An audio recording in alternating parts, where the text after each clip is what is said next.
Kindness is its own reward. That's what Mira's grandmother whispered to her every night before bed, stroking her wild auburn hair as moonlight filtered through their cottage window.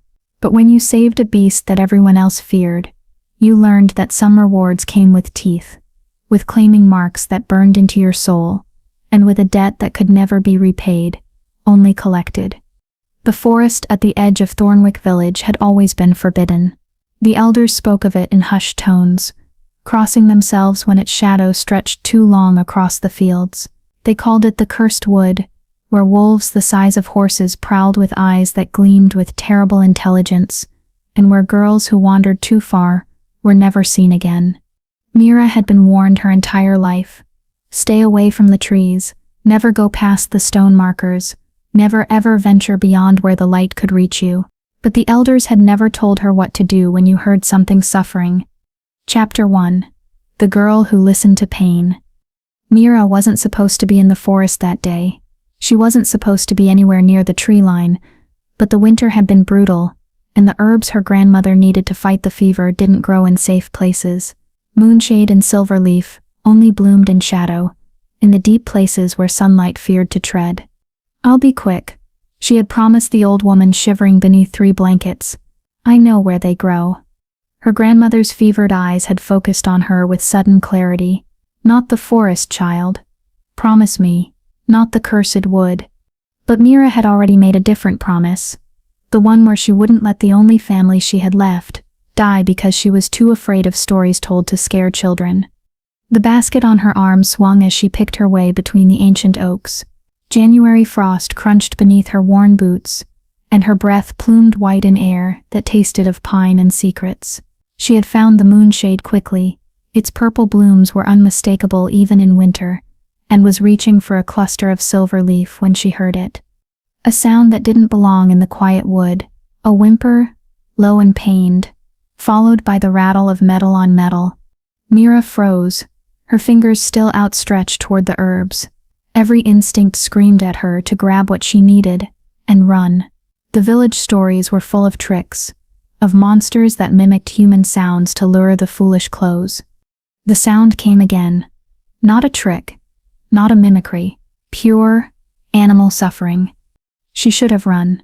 Later she would replay this moment 1,000 times, wondering what her life would have been if she had just turned around. But Mira had never been good at walking away from pain.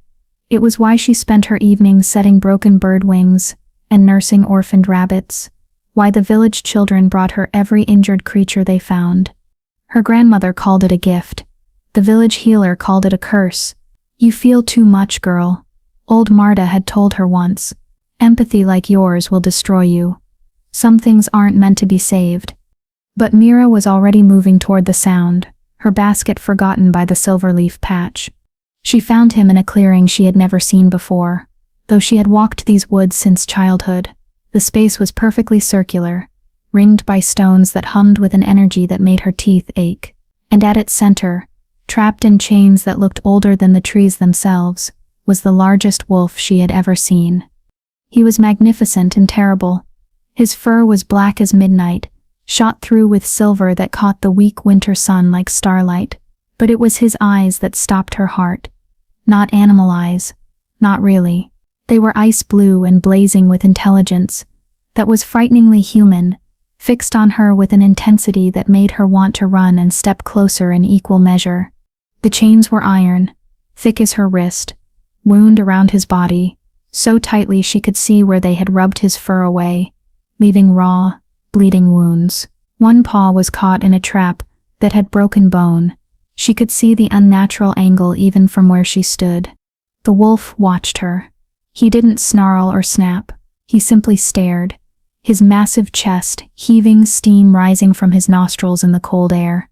Oh, Mira breathed, and the sound was horror and heartbreak mixed together. She should have run. She should have returned to the village, told the hunters, let them deal with this creature that was surely dangerous, surely deadly. The chains were there for a reason. Something had bound this beast, had wanted it trapped. But his eyes, God help her, his eyes were begging. Mira took a step forward. The wolf's ears flicked toward her, but he didn't move, didn't growl. She took another step, and another, until she was close enough to see the silver flecks in his dark fur, to smell the blood and exhaustion rolling off him. "Easy," she whispered, though she didn't know if she was reassuring him or herself. "I won't hurt you." The wolf made a sound, not quite a whimper, not quite a growl. It sounded almost like a laugh, bitter and disbelieving, as if the idea of her hurting him was absurd. She knelt beside him, and up close the chains were even worse than she'd thought. They weren't just iron. There were runes carved into the metal, glowing faintly with a sickly green light. The runes seemed to pulse in time with the wolf's heartbeat, and where they touched his skin, the fur had burned away completely. "What did they do to you?" she asked softly. The wolf's eyes closed, just for a moment, and she saw exhaustion there that went bone deep. How long had he been trapped? Days? Weeks? Mira's fingers found the clasp of the first chain. It was locked with a mechanism she didn't recognize, but her grandmother had taught her about locks. "Every lock is just a puzzle," the old woman used to say. "You just have to find what it's asking for." This lock was asking for blood. She didn't think. She pressed her thumb against the sharp edge of the rune, letting her blood well up and drop onto the ancient metal. The chain hissed like a living thing, and the green light flared bright before dying completely. The clasp fell open. The wolf inhaled sharply, his whole body shuddering as the first chain fell away. "It's okay," Mira murmured, reaching for the second chain. "I've got you. I've got you." She didn't know how long it took. Time seemed strange in the clearing, stretching and compressing. Each chain required blood, and by the time she removed the last one, her hands were slick with red, a dozen small cuts burning in the cold air. The trap on his paw was the worst. It was designed to hold, to hurt, and it took all her strength to pry the metal jaws open. The wolf never snapped at her, even when she must have caused him agony. He only watched her with those two intelligent eyes, something like wonder mixed with the pain. When the last chain fell away, when the trap was finally open, and she was able to gently extract his mangled paw, Mira sat back on her heels, breathing hard. Her hands were shaking. Her dress was stained with her blood and his. She should get up. She should run before the wolf recovered enough to remember she was prey. But she was tired, so tired, and the world was spinning in a way that suggested she'd lost more blood than she'd thought. If stories like Mira's remind you that compassion can change everything, even in the darkest forests, subscribe to join others who believe that courage and kindness deserve recognition. "You're free," she whispered. "Go, before whoever did this comes back." The wolf didn't move. He stared at her, and the winter air between them felt charged with something she didn't understand. Then, slowly, he began to change. Mira scrambled backward, her breath catching as the wolf's body rippled. Fur receded into bronze skin, bones cracked, and reformed with sounds that made her stomach turn. The muzzle shortened, reshaped, became the strong jaw of a man. And suddenly it wasn't a wolf lying in the clearing anymore. It was a man, naked, scarred, and absolutely terrifying in his beauty. He was tall, she could tell even with him lying down, with shoulders broad enough to block out the sun. His hair was black as his fur had been, falling past his shoulders in tangled waves, and his eyes, those impossible ice-blue eyes, were fixed on her with an intensity that made her feel like prey after all. But it was the mark on his chest that made her blood run cold, a symbol burned into his skin right above his heart, a crown wrapped in thorns and wolves. "No," she breathed, because she knew that mark. Every person in every village across the 5 territories knew that mark. The man smiled, and it was a predator's smile, all sharp edges and danger. When he spoke, his voice was rough from disuse, but it carried power that made the air itself seem to bow. "Thank you, little savior," the Alpha King said. "You've just made a very, very dangerous mistake." Chapter 2. The Debt That Binds. Mira's heart hammered against her ribs as the Alpha King rose to his feet. He moved like liquid shadow, all predatory grace, despite the injuries she'd just freed him from. The wounds on his body were already healing. She could see the flesh knitting itself back together, the burns from the rune chains fading to pink scars that would likely disappear within hours.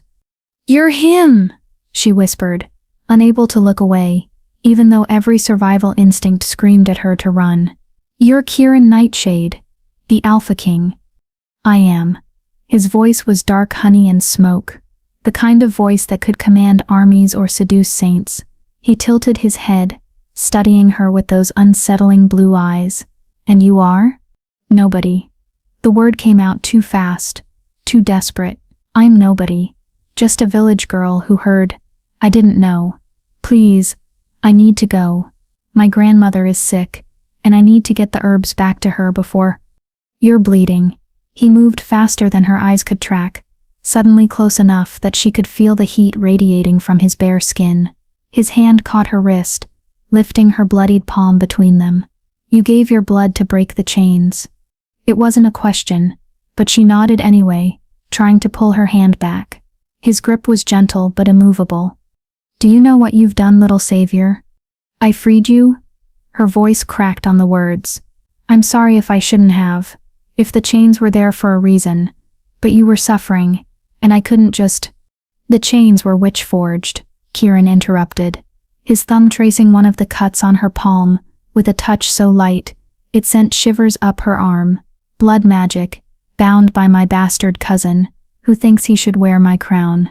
They were designed to hold me until the next full moon, at which point the spell would have killed me." His eyes lifted to hers, and there was something burning in their depths that made her mouth go dry.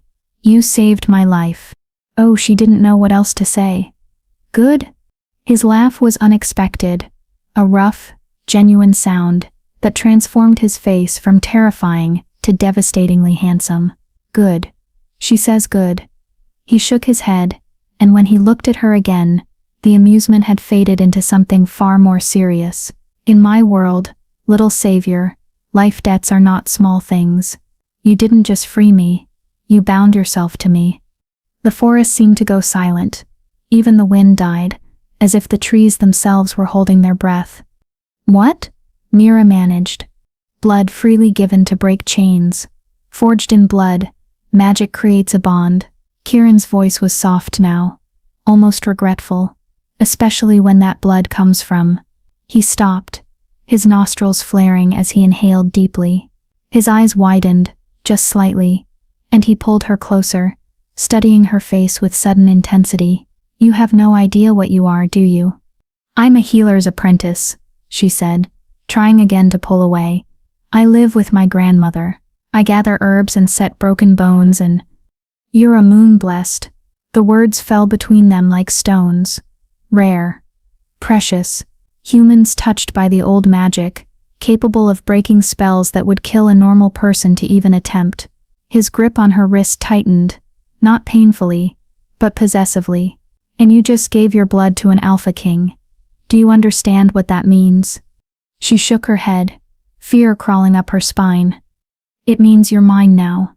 Kieran's voice dropped to a growl that resonated in her chest. "The bond won't break until the debt is paid. And a life debt to an Alpha King?" He smiled, and it was all teeth. "That's not a debt that can be paid quickly, little savior." "No." Mira finally managed to wrench her hand free, stumbling backward. "No. I don't belong to anyone. I saved you because you were suffering, not because I wanted. I don't want anything from you. Just let me go. Please." Something flickered across his face. Surprise, perhaps, or curiosity. "You don't want anything? No wish for gold, for power, for a place in my court?" He stepped toward her, and she stepped back, a dance that continued until her back hit a tree. "Most would kill for the chance to bind themselves to me, and yet you beg to be released." "I just want to go home." Her voice was steadier than she felt. "My grandmother is dying. I need to get these herbs to her. Whatever debt you think I'm owed, consider it paid. I don't want it." Kieran stared at her for a long moment, his expression unreadable. Then he did something she didn't expect. He laughed again, but this time it was softer, almost admiring. "You're either incredibly brave or incredibly foolish." He reached past her, and she flinched. But he was only picking up her forgotten basket from where it had fallen in the snow. He studied the purple moonshade blooms and silver leaf with a knowing eye. Winter fever? She nodded, not trusting her voice. These will help, but they won't cure her. Not if she's been sick long. He looked at her, and for just a moment, she saw something that might have been compassion in those cold eyes. 3 weeks, Mira whispered. She's getting worse. Kieran was quiet for a moment. Then he sighed, a sound that seemed to carry the weight of kingdoms. Very well, little savior. I'll make you a deal. I don't want. Hush. The command in his voice made her mouth snap shut involuntarily. You saved my life. That creates a debt whether you want it or not. The bond is already forming. You'll feel it soon if you don't already. A pull, here. He touched his chest, right over his heart, leading back to me. You can try to fight it, but it will only grow stronger. Mira's hand moved unconsciously to her own chest, where she'd been feeling a strange warmth since the moment he'd shifted. A tightness, like an invisible thread pulling taut. I see you feel it already. Kieran's smile was grim. The bond will draw you to me, and me to you, until the debt is satisfied. It's old magic. Older than my kind. Older than the witches who tried to bind me. You cannot run from it. Then what do you want? The question came out defeated, exhausted. I want you to accept reality. He held out the basket to her. I'm going to save your grandmother. Not with herbs, but with something better. And in exchange, you're going to come with me willingly. Come with you where? To my kingdom. To the court of Night and Fang. His eyes glittered in the winter light. My cousin thinks he's won. He thinks I'll die in these chains, and he'll take my throne. I'm going to show him exactly how wrong he is, but I can't go back alone, wounded and weak. I need time to heal, to gather my strength. What does that have to do with me? Kieran's smile turned wicked. You're going to be my mate. The word hit her like a physical blow. Your what? Not in truth, he added quickly, though there was something in his eyes that suggested he wasn't being entirely honest. In appearance only. My cousin used a witch to bind me. That means he has witches on his side. I need something stronger. I need a moon blessed at my side, someone whose very presence will make his hired magic wielders think twice. I don't know anything about being a mate, Mira protested. I don't know anything about your world. I'd be useless. You'd be protection. Kieran stepped closer, and this time she had nowhere to retreat. The bond between us will grow stronger the more time we spend together. Eventually it will be visible to those with the sight, a mark that shows you're under my protection. No one in my court would dare harm you, and in exchange, your presence will shield me while I'm vulnerable. And my grandmother? I'll send my healer to her tonight. He'll cure the fever and ensure she wants for nothing while you're gone. His hand came up to cup her face, thumb brushing across her cheek with shocking gentleness. I'm not a monster, little savior. I pay my debts. You saved me. I'll save what you love most. Mira closed her eyes, hating that she was even considering this, but her grandmother was dying. And this creature, this Alpha King, was offering her the one thing she couldn't refuse. How long? She asked, not opening her eyes. How long would I have to stay with you?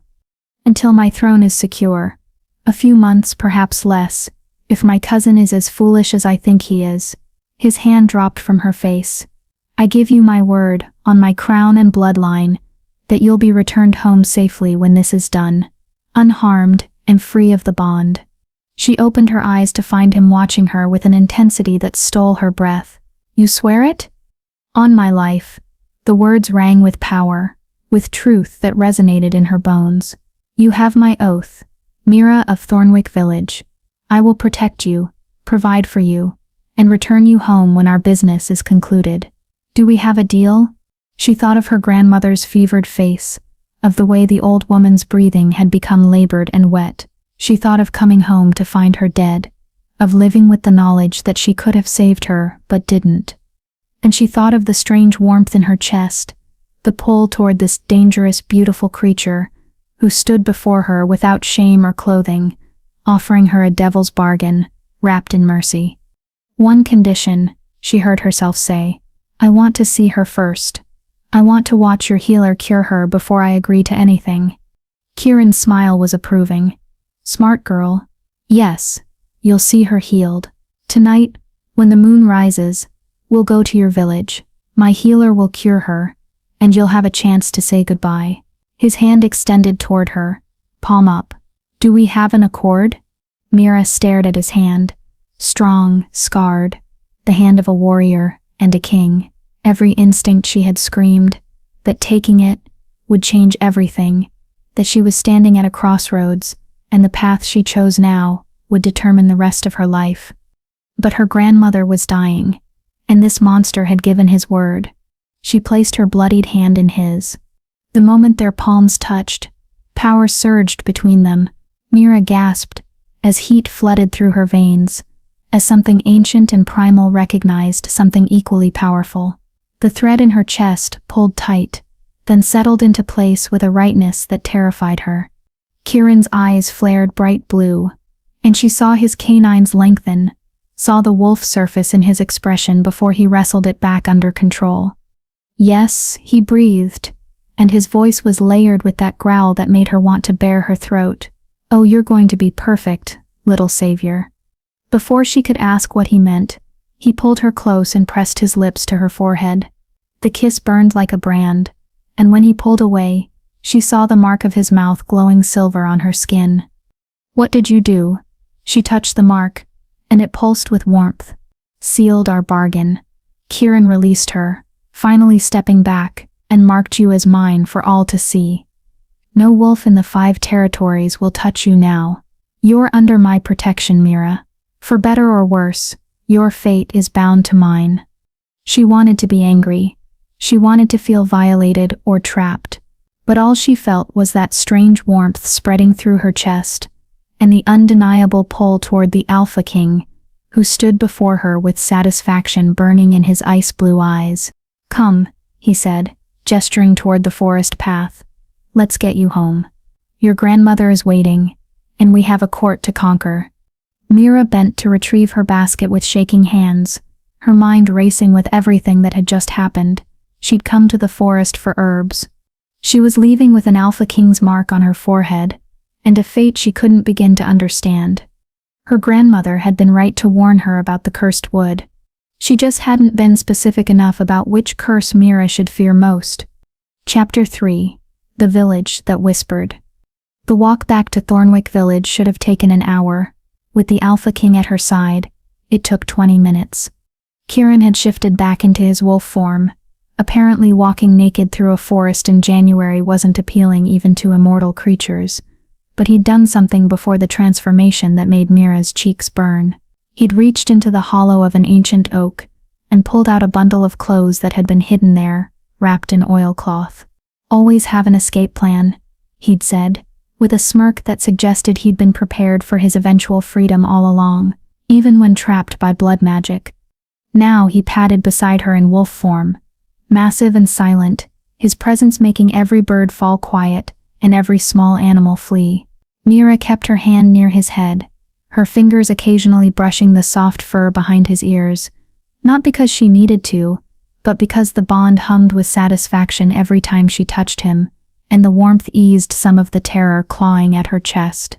The mark on her forehead had faded from glowing silver to a faint shimmer, visible only in certain light.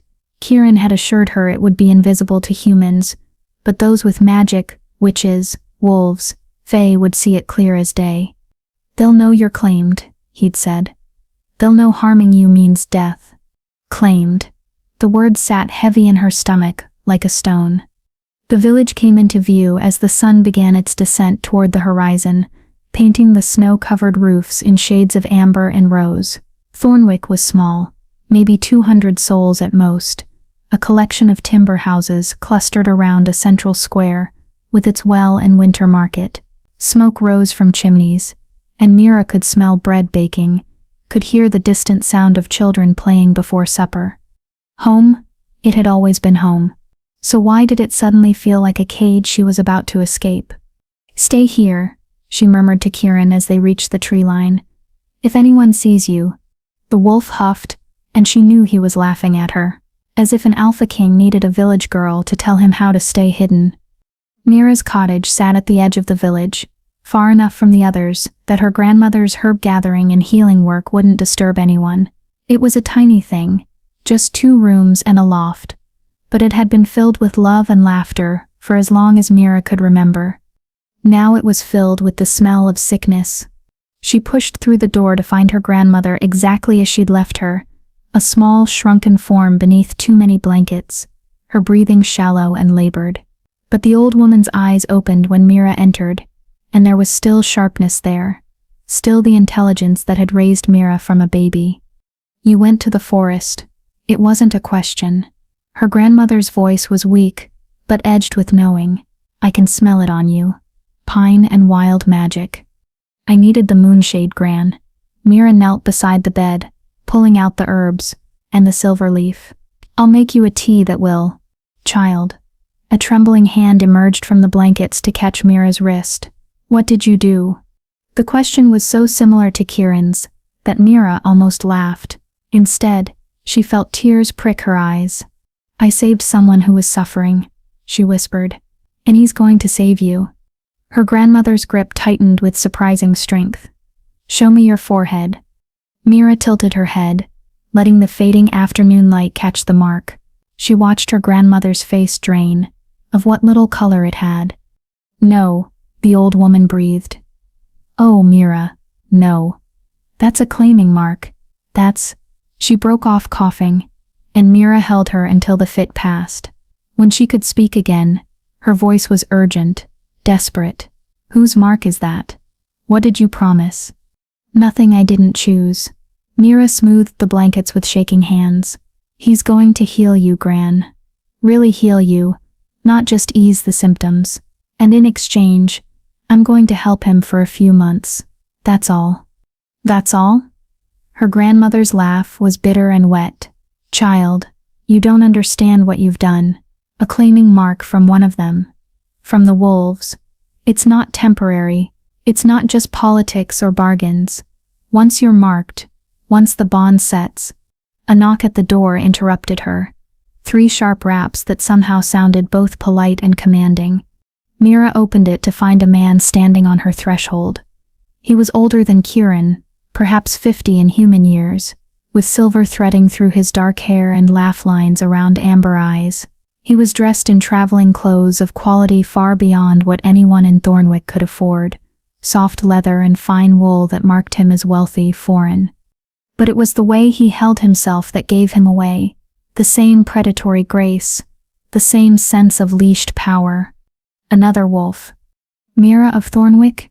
His voice was warm, professional. "My name is Dr. Marcus Ashwood. I believe you're expecting me." She stepped aside wordlessly, letting him enter. He moved immediately to her grandmother's bedside, and Mira saw the old woman's eyes widen as she recognized what he was. "Peace, honored elder." Marcus's tone shifted to something reverent, almost gentle. "I mean no harm. Your granddaughter did my king a great service today. He wishes to repay that debt by restoring your health." "Your king." Gran's voice was faint. The Alpha King himself was in those chains. He was. Marcus opened the leather bag he carried, pulling out vials of liquid that glowed faintly in the dimming light, betrayed by his own blood and left to die. Your Mira freed him, when any sensible person would have run. He glanced at Mira with something like respect. She has a good heart. Recklessly good, perhaps, but good nonetheless. She has a foolish heart, Gran corrected. But there was love in the words. She always has. Brings home every broken thing she finds. Well, she found a king in chains. Marcus began mixing the vials with practiced ease. And now that king will move heaven and earth to keep her safe, which starts with keeping you alive and well, so she has something to come home to when this business is done. He worked quickly, mixing potions and murmuring words in a language Mira didn't recognize. When he finally lifted a cup to her grandmother's lips, the liquid inside glowed soft blue. "Drink, honored elder. All of it. It won't taste pleasant, but it will burn the fever from your lungs and restore what the sickness has stolen." Gran drank, and Mira watched in amazement as color flooded back into her grandmother's cheeks. The old woman's breathing eased, deepened, became strong and clear. The transformation took less than 5 minutes, and by the end of it, her grandmother was sitting up unaided, looking 20 years younger. Mother Moon, Gran breathed, staring at her own steady hands. Old magic and older knowledge. Marcus packed away his vials with satisfaction. You'll want to rest for a few hours. The potion works fast, but it's exhausting. By morning, you'll feel better than you have in years. He turned to Mira. The king waits at the tree line. He wants to speak with you before we leave. Leave? Gran's hand shot out to grab Mira's arm.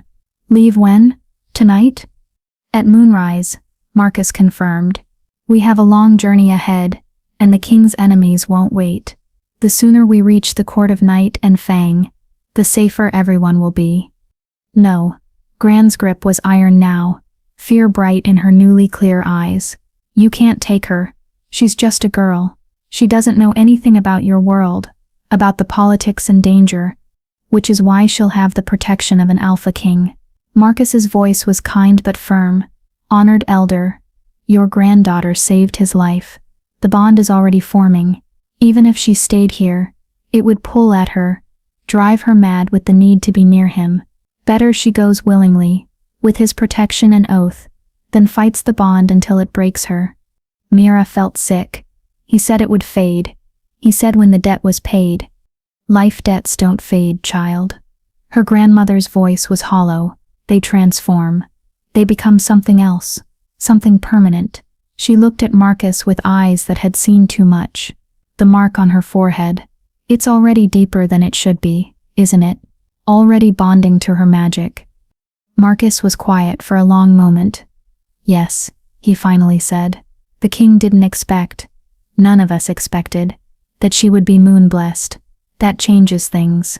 The bond will be stronger, faster, more permanent. He lied to me. The words came out flat, emotionless.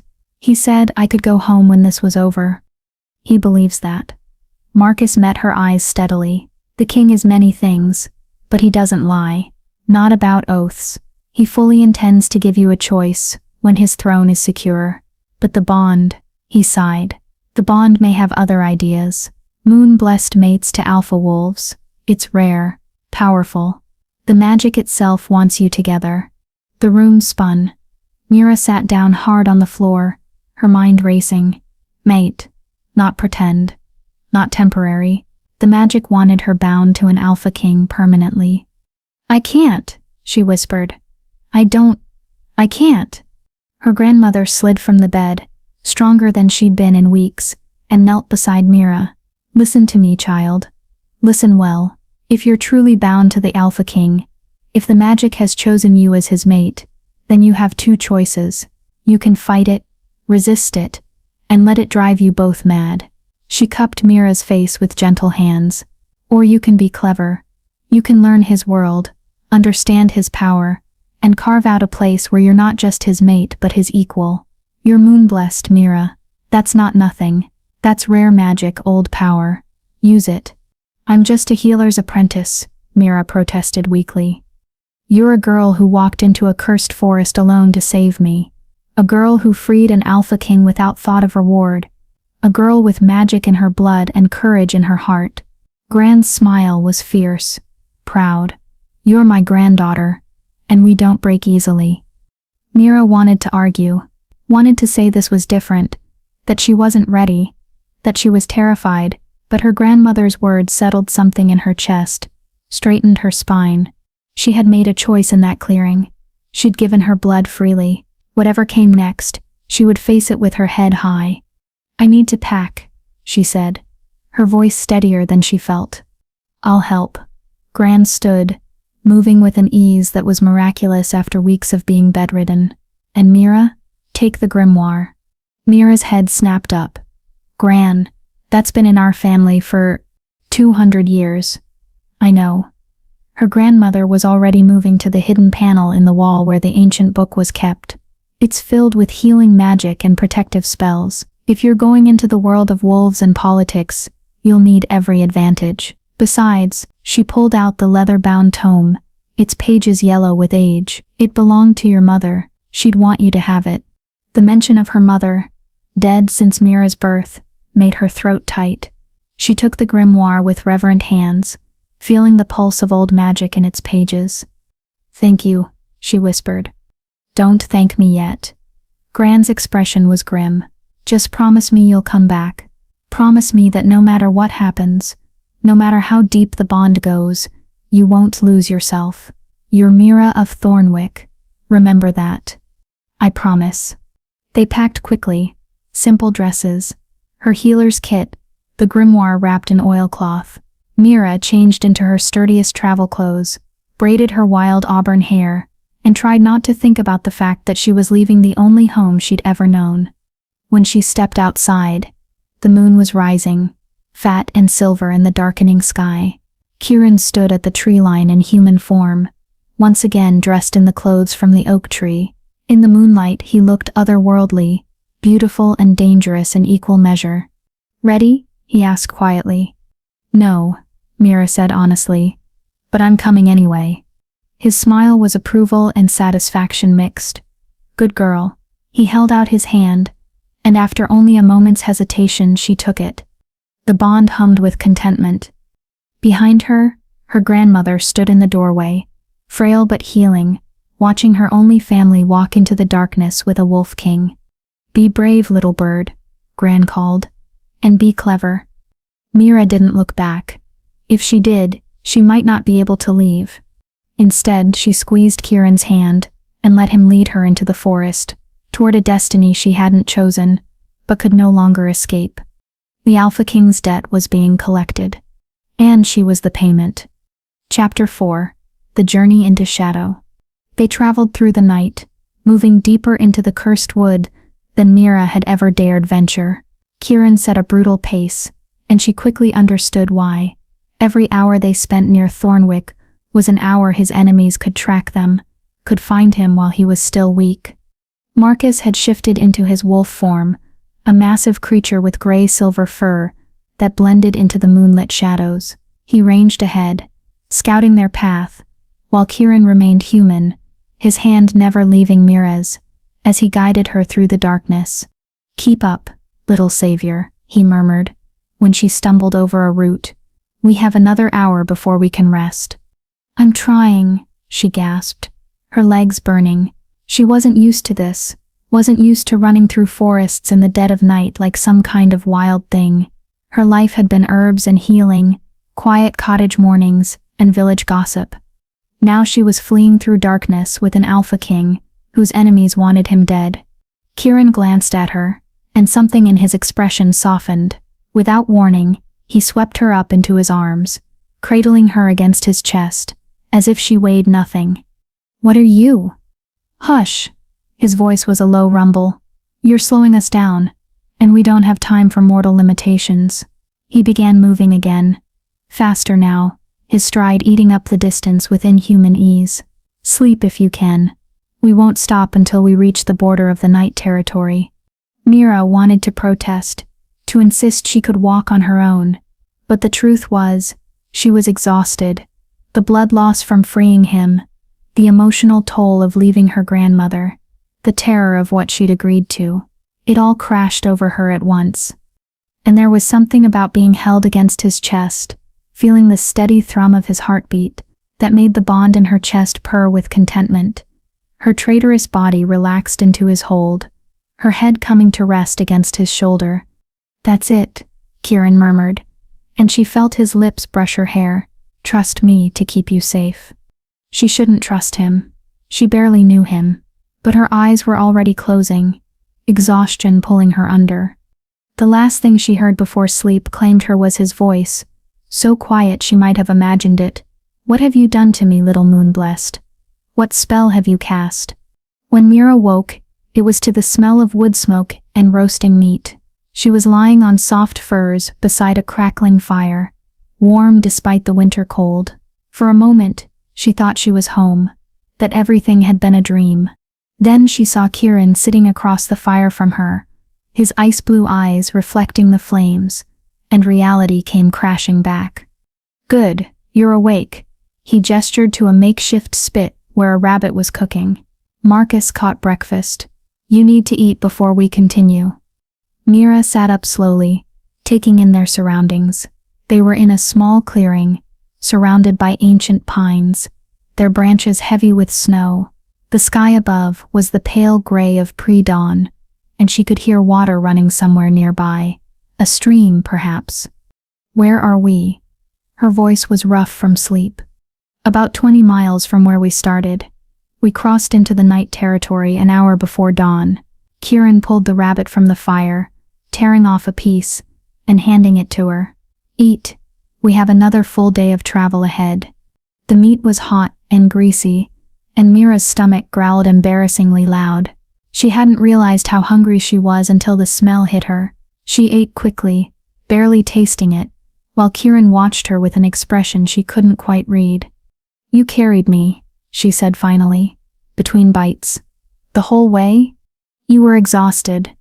And you're... He paused, as if choosing his words carefully. You're important. I couldn't risk you injuring yourself stumbling through the dark. Important because of the bond? Important because you saved my life. His voice was firm, and because you're moon-blessed. And yes, because of the bond. All of those things make you valuable, Mira. You need to understand that. In my world, value equals protection, but it also equals danger. There are those who would use you to get to me, or kill you to weaken me. The food turned to ash in her mouth. Your cousin, the one who had you chained. Rowan. Kieran's voice went cold, and she saw his canines lengthen slightly. My father's bastard son. He's wanted my throne since we were children. He's clever, patient, and utterly ruthless. The witch he hired to trap me was just his latest attempt. He leaned forward, firelight dancing across his sharp features. He'll know I escaped by now. He'll have felt the bond break when you freed me, and he'll be looking for you. Fear skittered down her spine. Why would he look for me? Because the breaking of blood chains leaves a magical signature. Any witch worth their salt can trace it back to the one who broke them. Kieran's expression was grim. He'll know someone moon-blessed freed me, and he'll want to either recruit you or eliminate you before the bond can fully form. But he doesn't know who I am specifically, right? I'm just some village girl. How would he find? He has witches, Mira. They can scry, can track magical signatures across hundreds of miles. The mark I put on you will help shield you, but it's not foolproof. He stood, moving around the fire to crouch beside her, which is why we need to reach my stronghold as quickly as possible. Once we're behind my wards, you'll be safe. I promise you that. Mira wanted to believe him, but promises seemed like fragile things in the face of witches and rival alpha kings. Tell me about him, she said quietly. About Rowan. If I'm going to be thrown into the middle of your war, I need to understand what we're facing.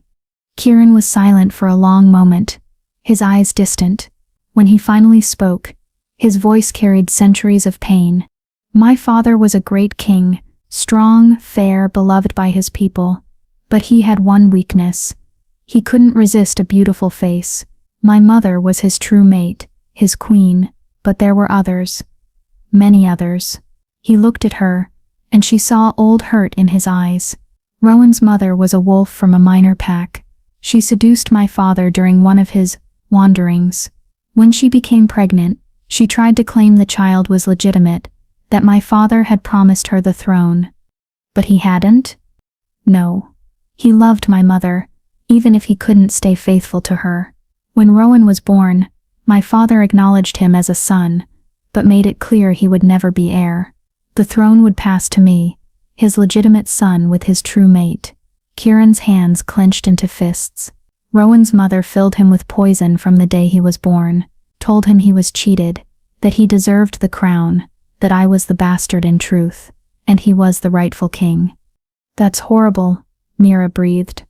It shaped him into what he is. A man who believes he's been wronged, who feels entitled to something he never had a right to claim. Kieran's voice was bitter. When my father died 20 years ago, Rowan made his first attempt on my life. I was young, barely grown into my power. He merely succeeded. Since then, it's been an endless game of cat and mouse. He tries to kill me or undermine my rule. I survive and punish his conspirators. Over and over, for 2 decades.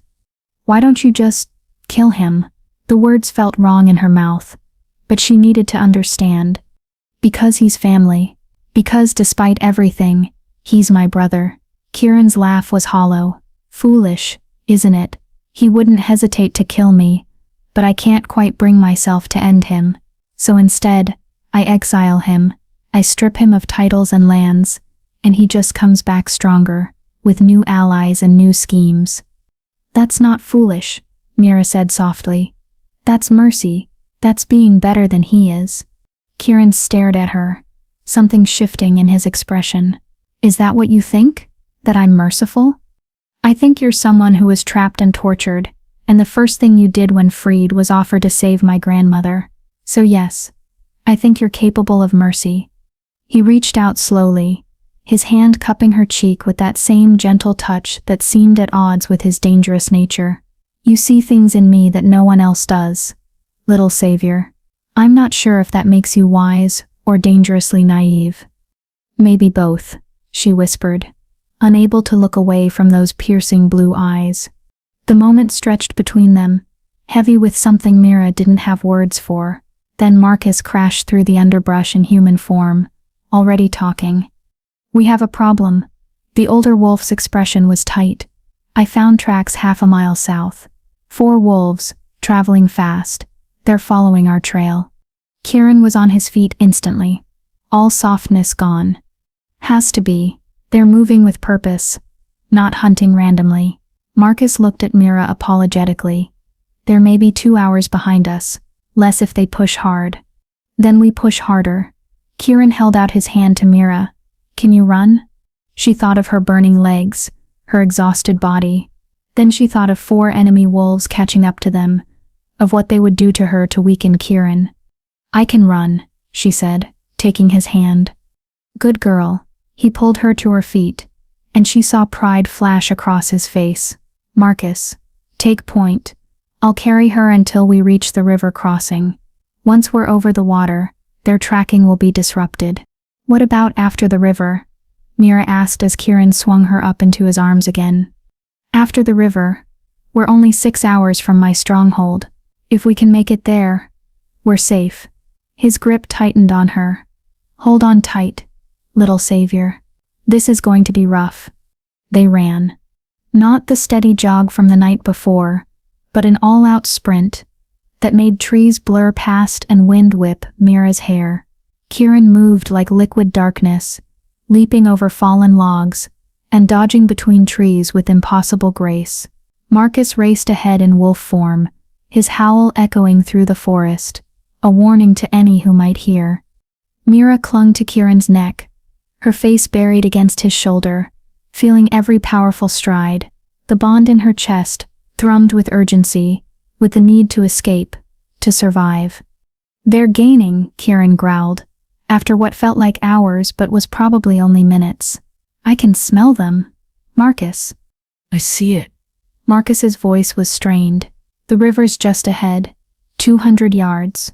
Mira risked a glance behind them, and immediately wished she hadn't. Through the trees, she could see shapes moving.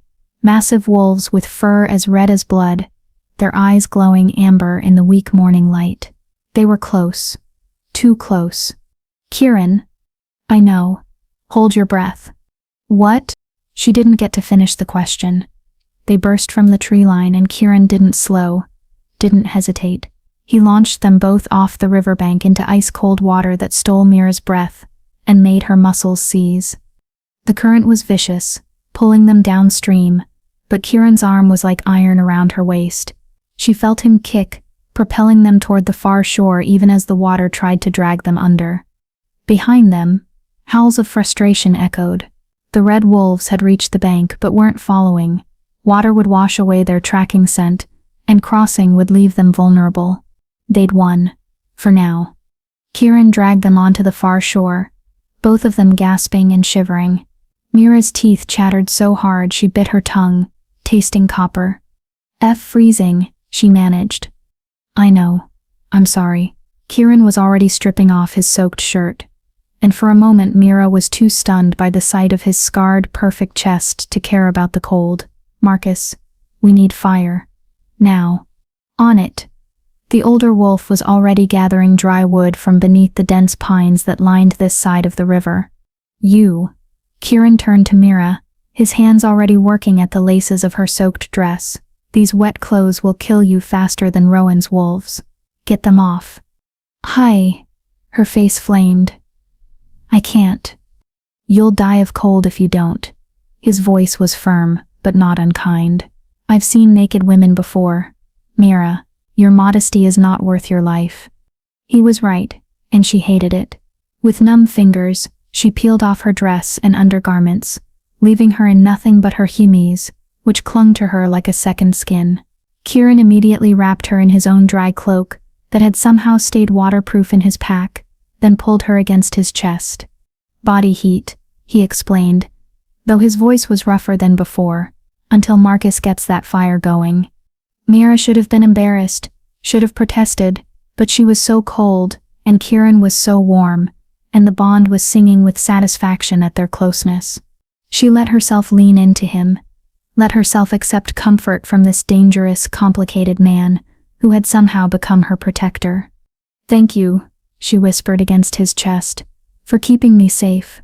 His arms tightened around her. Always, little savior. I'll always keep you safe. And despite everything, despite the danger, despite the bond she hadn't chosen, despite the life she'd left behind, Mira found herself believing him. Chapter 5. The Court of Night and Fang. By the time they reached Kieran's stronghold, the sun was setting again, painting the sky in shades of blood and gold.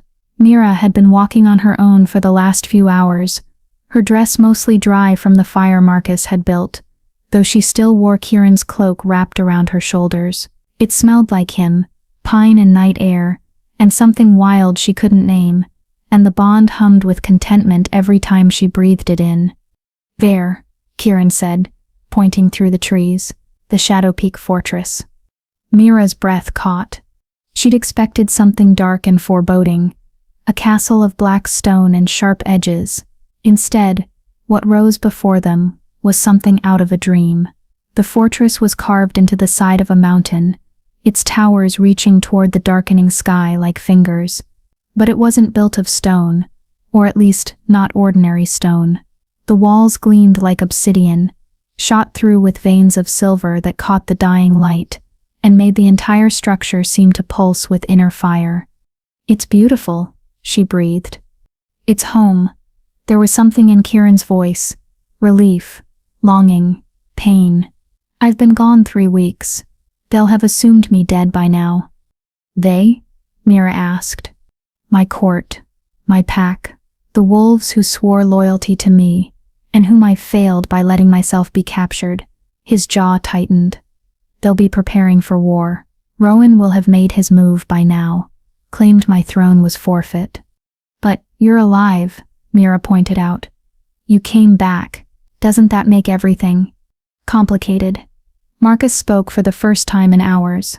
In wolf society, a king who can be captured is seen as weak. Kieran will have to prove his strength all over again, convince his pack that he's still worthy of leading them. That's barbaric, Mira said flatly. Kieran's smile was grim. Welcome to my world, little savior, where mercy is weakness, and compassion is a luxury only the strong can afford. They approached the main gates, massive things of silver-veined wood that could probably stop a battering ram. As they drew close, Mira saw figures moving on the battlements, wolves in human form, armed with bows and blades, that gleamed with the same silver as the fortress walls. Who approaches Shadow Peak? A voice called down, hard and suspicious. Your king, Kieran replied, his voice carrying power that made Mira's bones vibrate.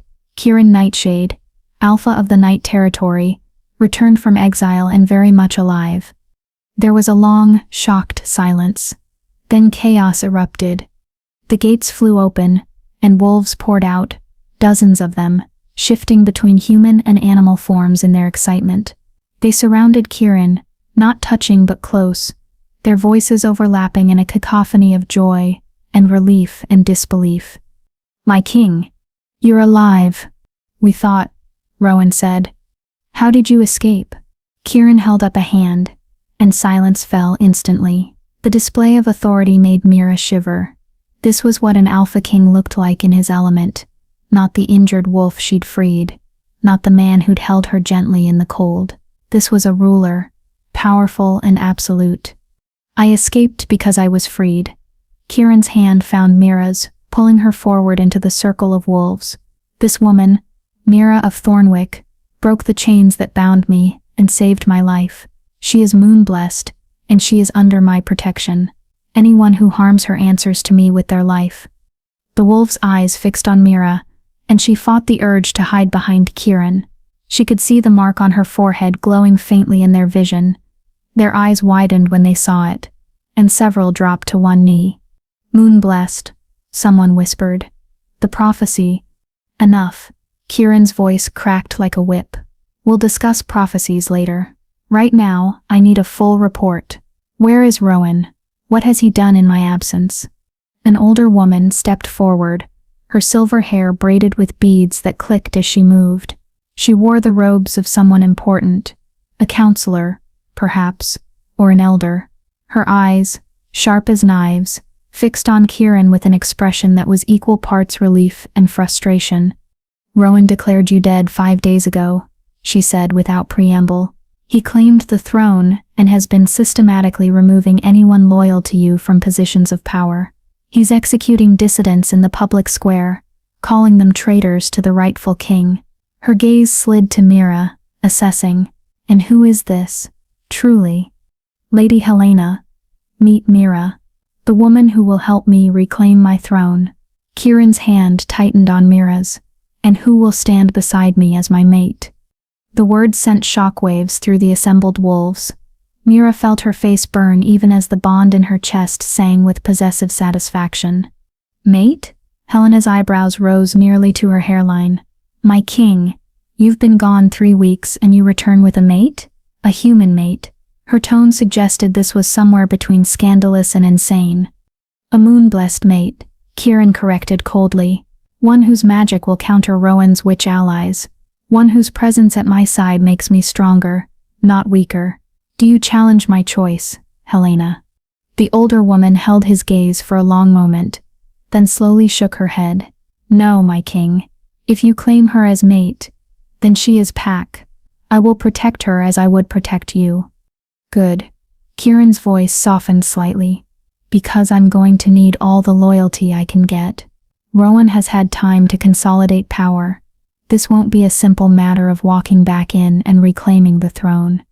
"No," Helena agreed. "It will require strategy, planning, and probably a good deal of bloodshed." She gestured toward the fortress. "Come, you both must be exhausted. We'll convene the war council at dawn. But tonight, you should rest. Recover your strength. If you're hooked on Mira's journey from village healer to alpha queen, don't miss what happens next. Subscribe and join thousands who can't get enough of this story. The interior of Shadow Peak Fortress was even more breathtaking than the exterior.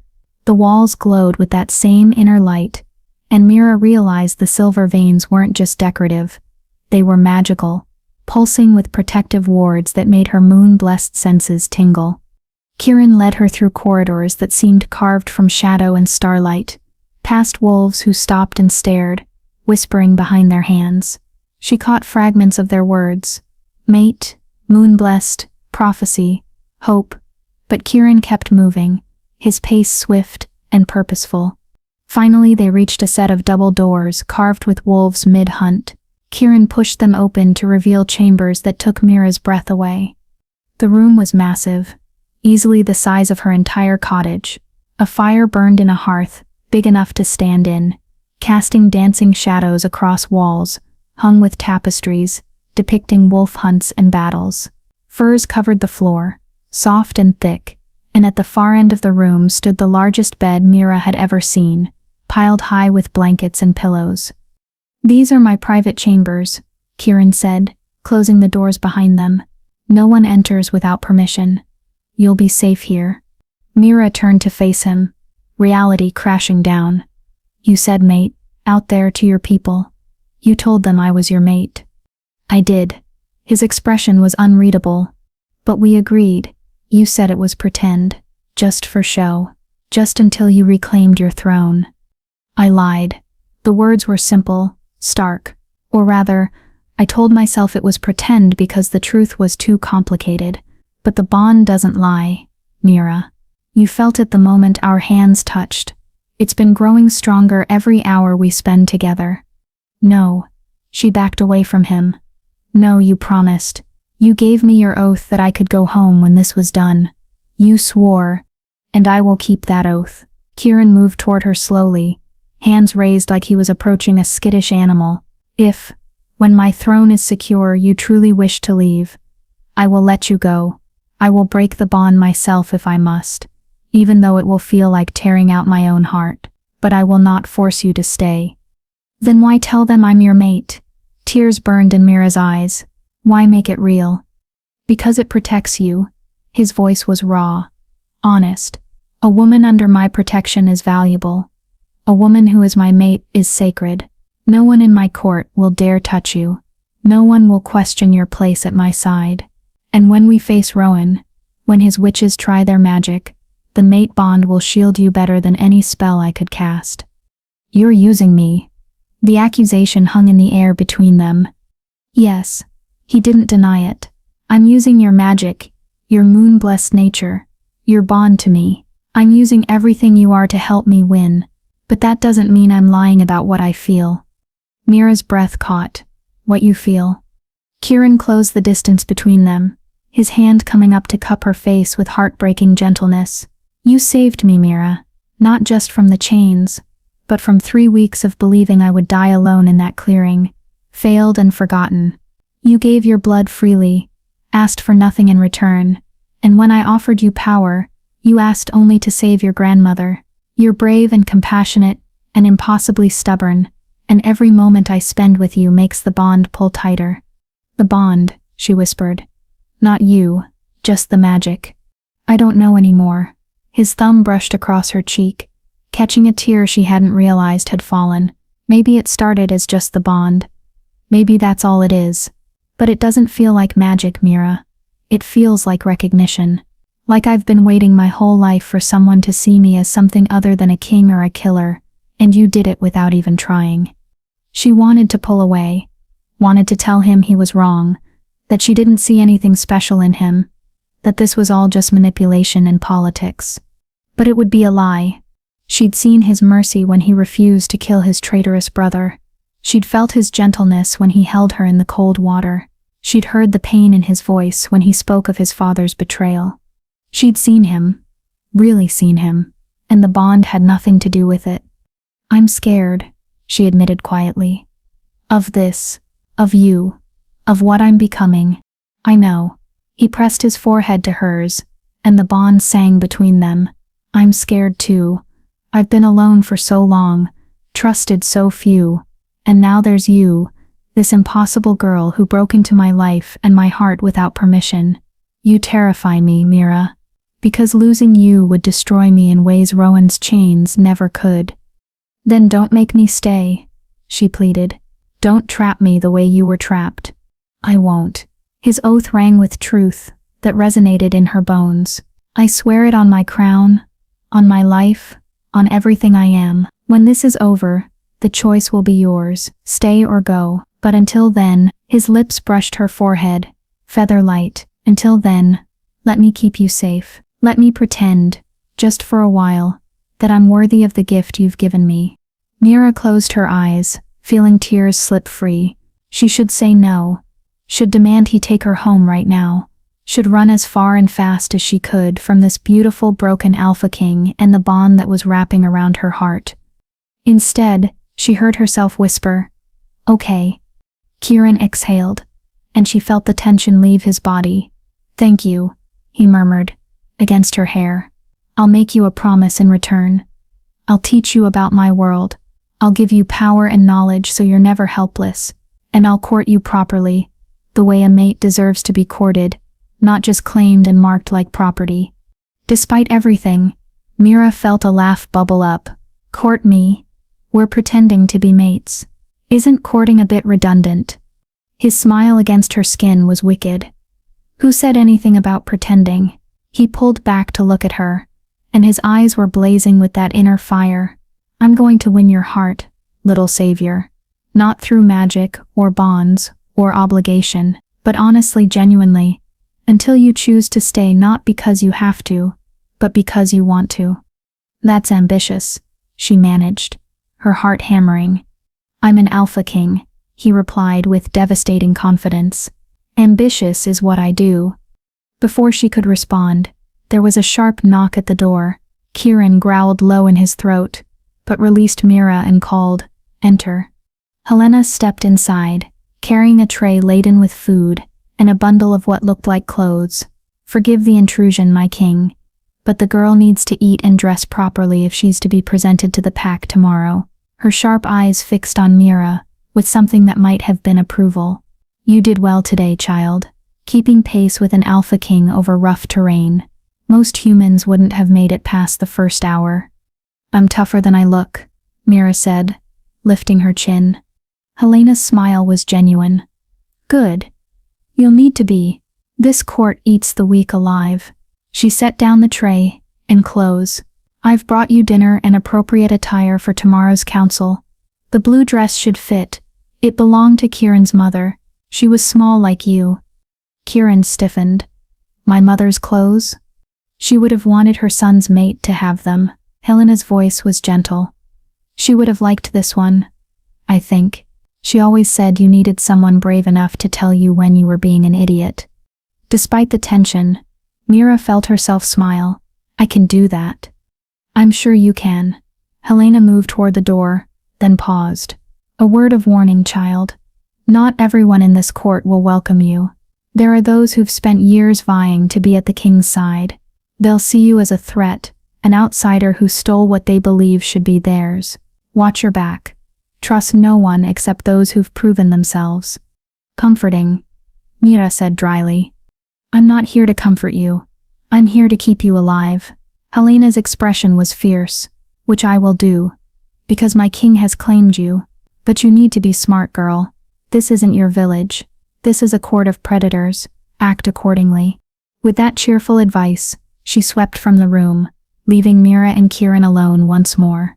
She's intense, Mira observed. She's been my father's advisor and mine for 40 years. She's seen more court intrigue than anyone alive. Kieran moved to the tray, uncovering dishes that made Mira's stomach growl. And she's right. My court will test you. You need to be ready. Then teach me. Mira joined him by the fire, accepting the plate he offered. You said you'd give me knowledge and power. Start now. Tell me everything I need to know to survive your world. Kieran's smile was approval and admiration mixed. Eat first, then we'll talk strategy. By the time the sun rises, you'll know enough to hold your own against the wolves of my court. And what about against your cousin? Mira asked quietly. Against Rowan and his witches? Against them, Kieran's expression went cold. Dangerous. Against them, you'll have me, and I promise you, little savior, I am far more terrifying than any witch or false king when it comes to protecting what's mine. The possessiveness in his voice should have worried her. Instead, it made the bond purr with satisfaction, and something deeper, something that felt dangerously like belonging. Myra settled beside the fire with her plate, watching Kieran move through his chambers with the grace of a predator in his den. Tomorrow she would face a court of wolves, would play the part of an alpha king's mate, would begin a dance of politics and power that could end in triumph or disaster. But tonight, she would learn, she would prepare, and she would decide, once and for all, whether the girl from Thornwick Village could become the woman strong enough to stand beside a king. The answer, she was beginning to realize, might already be written in the silver mark on her forehead, and the bond that sang stronger with every passing hour. She'd freed a wolf from chains. Now she had to figure out if she'd freed herself as well, or simply exchanged one prison for another. Chapter 6. The Council of Wolves. Dawn came too quickly. Mira woke tangled in furs beside the dying fire, her body aching from 2 days of hard travel. For a moment, she forgot where she was. Then she saw Kieran standing by the window, silhouetted against the rising sun, and everything came rushing back. The Alpha King, the bond, the court that awaited her. "You're awake." He turned, and she saw he was dressed in formal attire, black leather and dark silk that made him look every inch the dangerous ruler he was. "Good. We don't have much time. The council convenes in an hour." Mira sat up, pushing hair out of her face. "I don't know if I'm ready for this." "You're not." His honesty was brutal but not unkind. "But you will be. Come, let's get you dressed and prepared."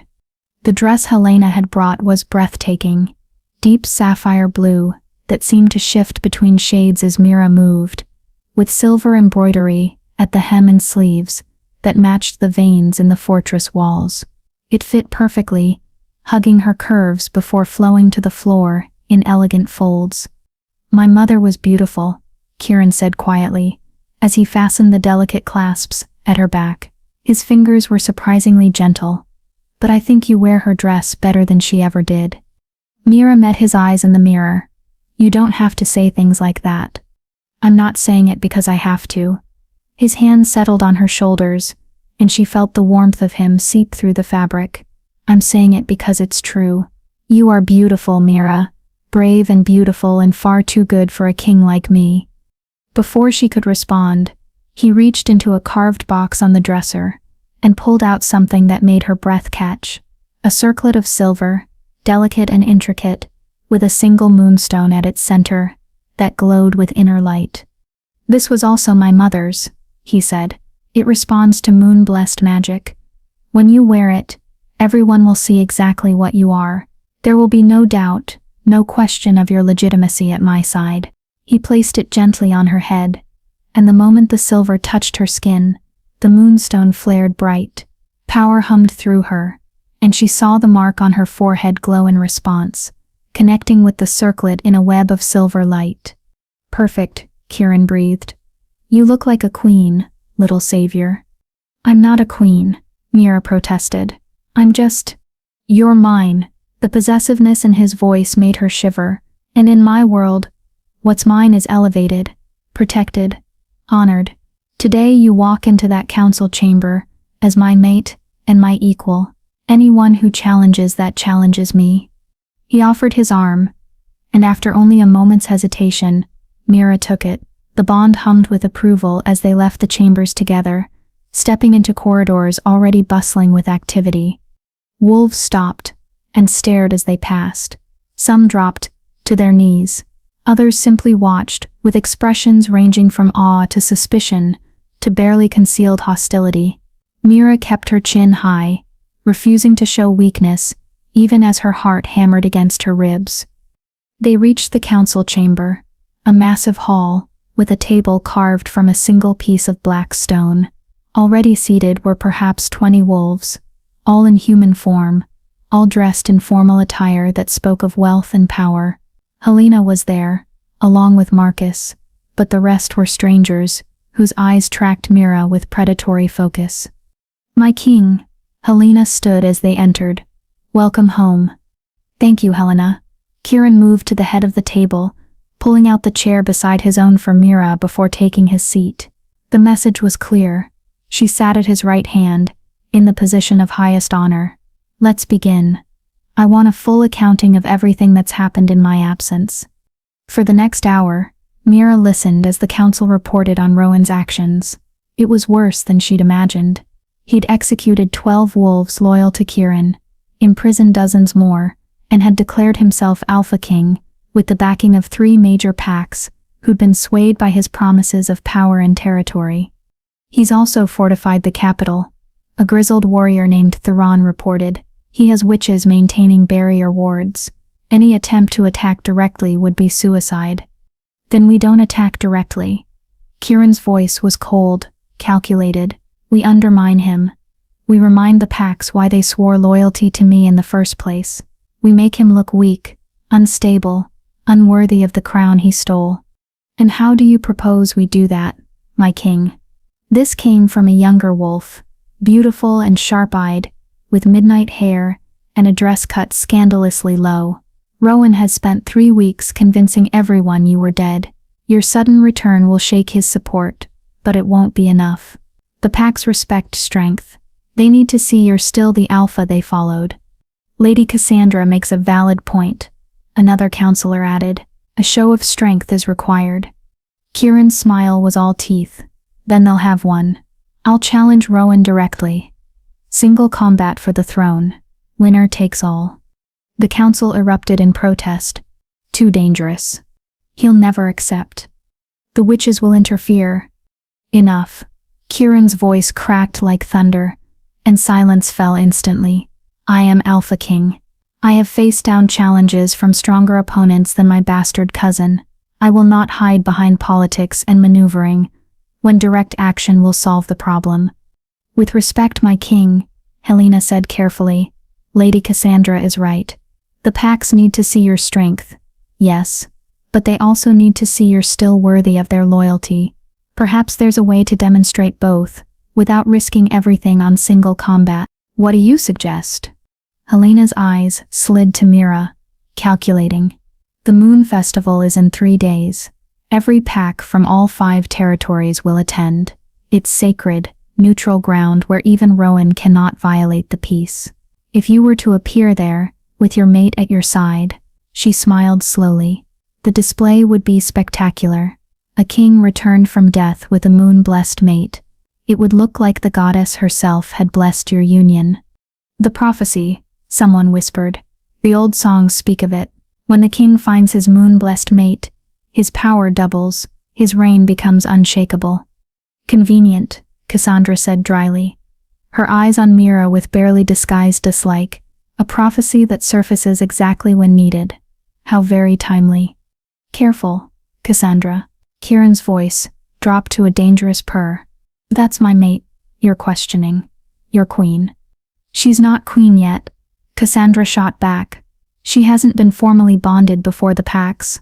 For all we know, she's just a pretty human you picked up to serve your political needs.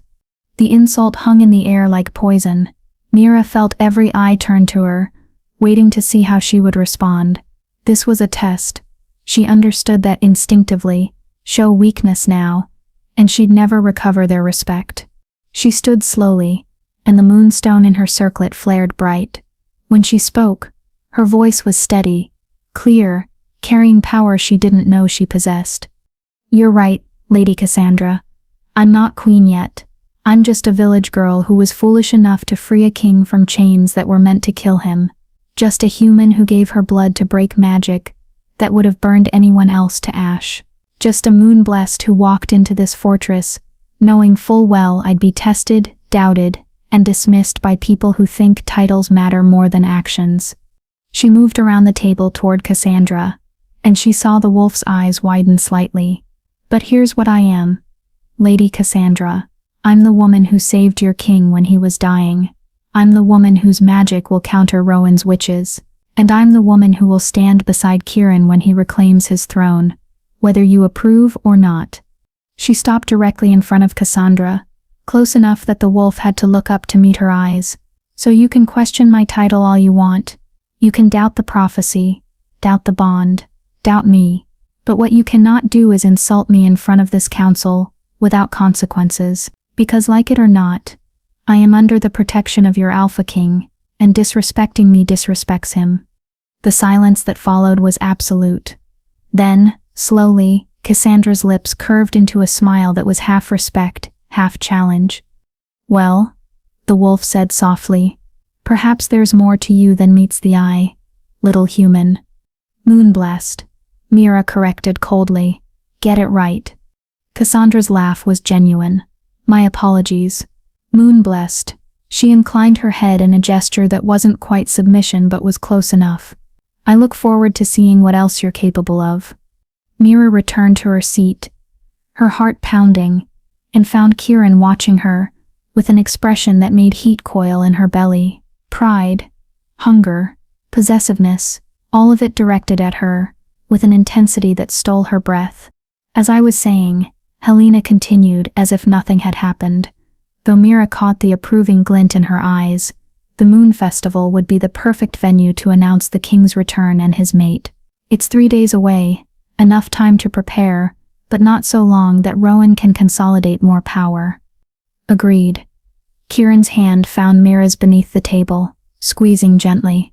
We'll attend the festival, make the announcement, and if Rowan wants to challenge me there, on sacred ground in front of all the packs, all the better. Let him show his true colors when the goddess herself is watching. There's one complication. Marcus spoke up.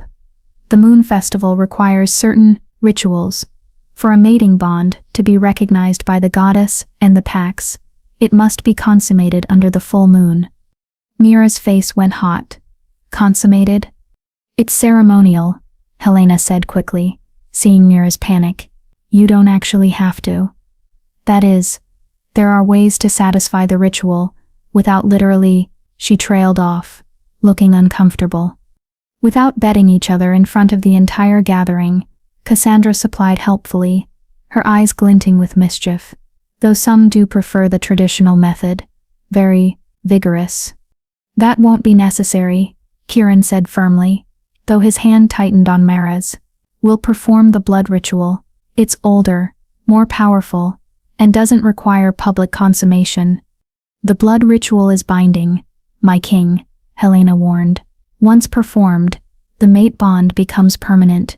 It cannot be broken except by death. Mira's stomach dropped. Permanent? Kieran turned to her, his eyes searching hers. We don't have to do this. There are other ways to convince the packs. Other strategies. That will take months. We don't have, Mira interrupted, her mind racing, and that will leave you vulnerable to Rowan's attacks. She took a deep breath, fighting down panic. What exactly does this blood ritual involve? Blood mixed beneath the full moon, Helena explained. Words spoken in the old tongue, and a mark, your blood on his skin, his blood on yours, in a place over your hearts. Once the moon witnesses the ritual, the bond becomes unbreakable. Unbreakable. Permanent. Forever tied to an alpha king, she'd known less than 3 days. Mira looked at Kieran, and saw her own uncertainty reflected in his eyes, but she also saw determination, and something that looked dangerously like hope. If I do this, she said quietly, if I bind myself to you permanently, I need you to swear something to me. Anything, he said without hesitation. Swear you'll never use the bond to control me.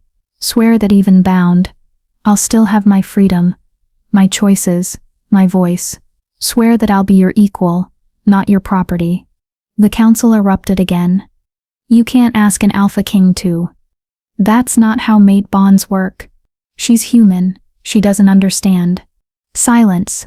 Kieran's power rolled out like a wave, pressing everyone back into their seats. When he looked at Mira, his expression was fierce, reverent. I swear it, on my crown, on my life, on everything I am and ever will be. You will never be my property. You will be my partner, my equal, my queen in truth, as well as title. The bond will connect us, but it will not control you. Your choices remain your own, always. Even if I choose to leave? The question was barely a whisper. His jaw tightened, and she saw pain flash across his face. Even then, though I pray to every god that listens that you never will. Mira closed her eyes, feeling the weight of the decision pressing down on her. 3 days ago, she'd been a healer's apprentice gathering herbs in the forest.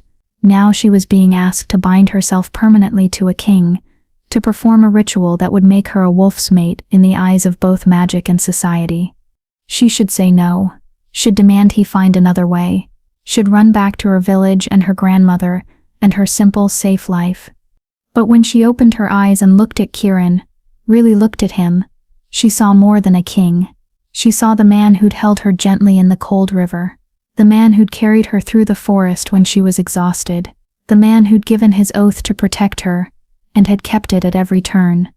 And she felt the bond in her chest, warm and insistent, pulling her toward him with a force that had nothing to do with magic, and everything to do with recognition.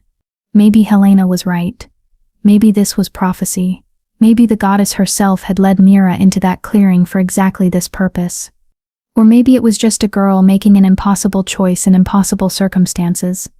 Either way, the answer was the same. "I'll do it," she said, and watched hope flare in Kieran's eyes like wildfire. 3 days from now, at the Moon Festival, I'll perform the blood ritual and bind myself to you. The council chamber erupted in cheers and howls, but Mira heard none of it. She was too focused on Kieran, on the way he pulled her close and pressed his forehead to hers, on the way the bond sang with joy and rightness. "Thank you," he whispered against her skin. "I swear you won't regret this. I'll spend every day proving I'm worthy of the gift you're giving me." "You'd better," she murmured back, trying to sound fierce even as her heart raced, "because if you make me regret this, I'll break more than just your chains." His laugh was warm and genuine, and when he kissed her forehead, right over the mark that bound them, Mira felt something in her chest settle into place. She'd made her choice. In 3 days, she would bind herself to an alpha king permanently. And somehow, terrifyingly, it felt like coming home. Chapter 7. The Moon Festival. The 3 days before the Moon Festival passed in a blur of preparation, politics, and lessons that made Mira's head spin. Helena had taken charge of her education with the fervor of a general preparing for war. "You need to understand wolf culture," the older woman had said on the first day, spreading maps and genealogy charts across a table in Mira's chambers. "Every pack has its history, its grudges, its alliances. Know them, and you'll never be caught off guard." Mira learned that the 5 territories, Night, Dawn, Twilight, Shadow, and Moon, had been at peace for barely a generation.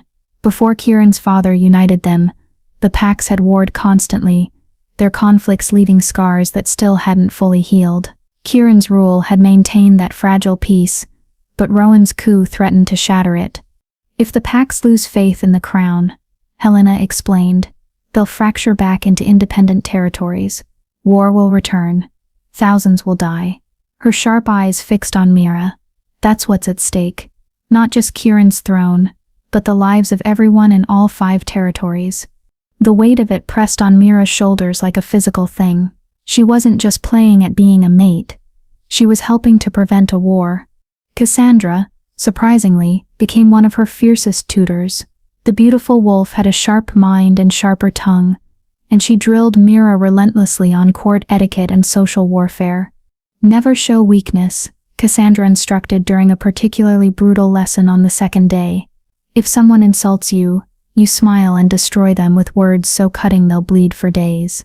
Like this, she demonstrated with a fictional scenario that left Mira both horrified and impressed. "Why are you helping me?" Mira asked finally. "You made it clear you don't think I belong here." Cassandra's smile was enigmatic. "I don't, but Kieran does, and he's my king. If he's chosen you as mate, then you need to be strong enough to stand beside him. Consider this my gift to him, making sure his human doesn't embarrass him in front of the other packs." "Moon blessed," Mira corrected with a smile. "Get it right." Cassandra's laugh was warm. "You're learning. Good." But it was the nights that changed everything. Each evening, after the lessons and preparations were done, Kieran would come to her chambers. Not to seduce or claim, he'd kept his word about courting her properly. Instead, they would sit by the fire and talk, sharing pieces of themselves that had nothing to do with crowns or bonds or destiny. He told her about his childhood, about a mother who'd loved him fiercely, and a father who'd been distant but fair, about the weight of knowing from birth that he would one day rule, and the loneliness that came with power. "Everyone wants something from a king," he'd said on the second night, his voice soft in the firelight. "Loyalty, favors, justice, vengeance, but no one just wants me, the person behind the crown, until you. I want plenty from you," Mira had teased, trying to lighten the mood. "I want you to win. I want you to keep your promises. I want you to not get me killed. But you don't want me for my crown. You'd have been happier if I'd just been a wolf, wouldn't you? No politics, no danger. just a man. She'd thought about lying, but the bond made dishonesty feel wrong. Yes, she'd admitted, but you're not just a man. You're a king, and I'm learning that maybe that's not such a terrible thing. His smile had been brilliant, hopeful, and he'd reached for her hand with a gentleness that made her heart ache. She told him about her life too, about her grandmother's wisdom, about the children she'd helped heal, about the quiet joy she found in making people better, about the loneliness of being different in a small village, of having magic that set her apart even as it drew people to her for help. I always felt like I was waiting, she'd confessed on the third night, the eve of the festival, like my life was supposed to be more than herbs and broken bones, but I didn't know what, and then I found you in that clearing, and everything changed. Regret it? His voice had been carefully neutral, but she'd felt the tension in him through the bond. Ask me again after the festival, she'd replied, not quite ready to admit the truth, that no, she didn't regret it, that these 3 days had been terrifying and overwhelming, and more alive than anything she'd experienced in her entire life. That she was falling for him, bond or no bond, magic or no magic. Now, standing in her chambers on the morning of the festival, Mira stared at her reflection and barely recognized herself. The dress they'd prepared for her was stunning, white as moonlight, with silver embroidery that seemed to move and shift, like living things. It left her shoulders bare, the better to show the mark that would be placed there during the ritual. Her hair had been woven with silver threads, and tiny crystals that caught the light like stars. The circlet sat on her head, and the moonstone at its center pulsed with power that resonated with her moon-blessed magic. She looked like something out of a fairy tale, beautiful, ethereal, untouchable. She looked like a queen. Magnificent. Kieran's voice came from the doorway, and Mira turned to find him watching her, with an expression that made heat pool in her belly. He was dressed in formal attire, black and silver that matched her dress, his dark hair loose around his shoulders. He looked every inch the Alpha King, powerful and dangerous and devastatingly handsome. You don't look so bad yourself, she managed, her voice embarrassingly breathless. He crossed to her, moving with that liquid grace that marked him as predator, and took her hands in his. Are you ready for this? Truly? Because if you're not, we can still… I'm ready. She squeezed his hands, drawing strength from his warmth. I'm terrified, but I'm ready. Good. He lifted one hand to his lips, pressing a kiss to her palm that sent shivers up her arm. Because you're going to be brilliant. The Pax will see you, and understand why the goddess chose you for me. They'll see your strength, your courage, your light, and they'll know that I am the luckiest bastard alive to have earned your trust.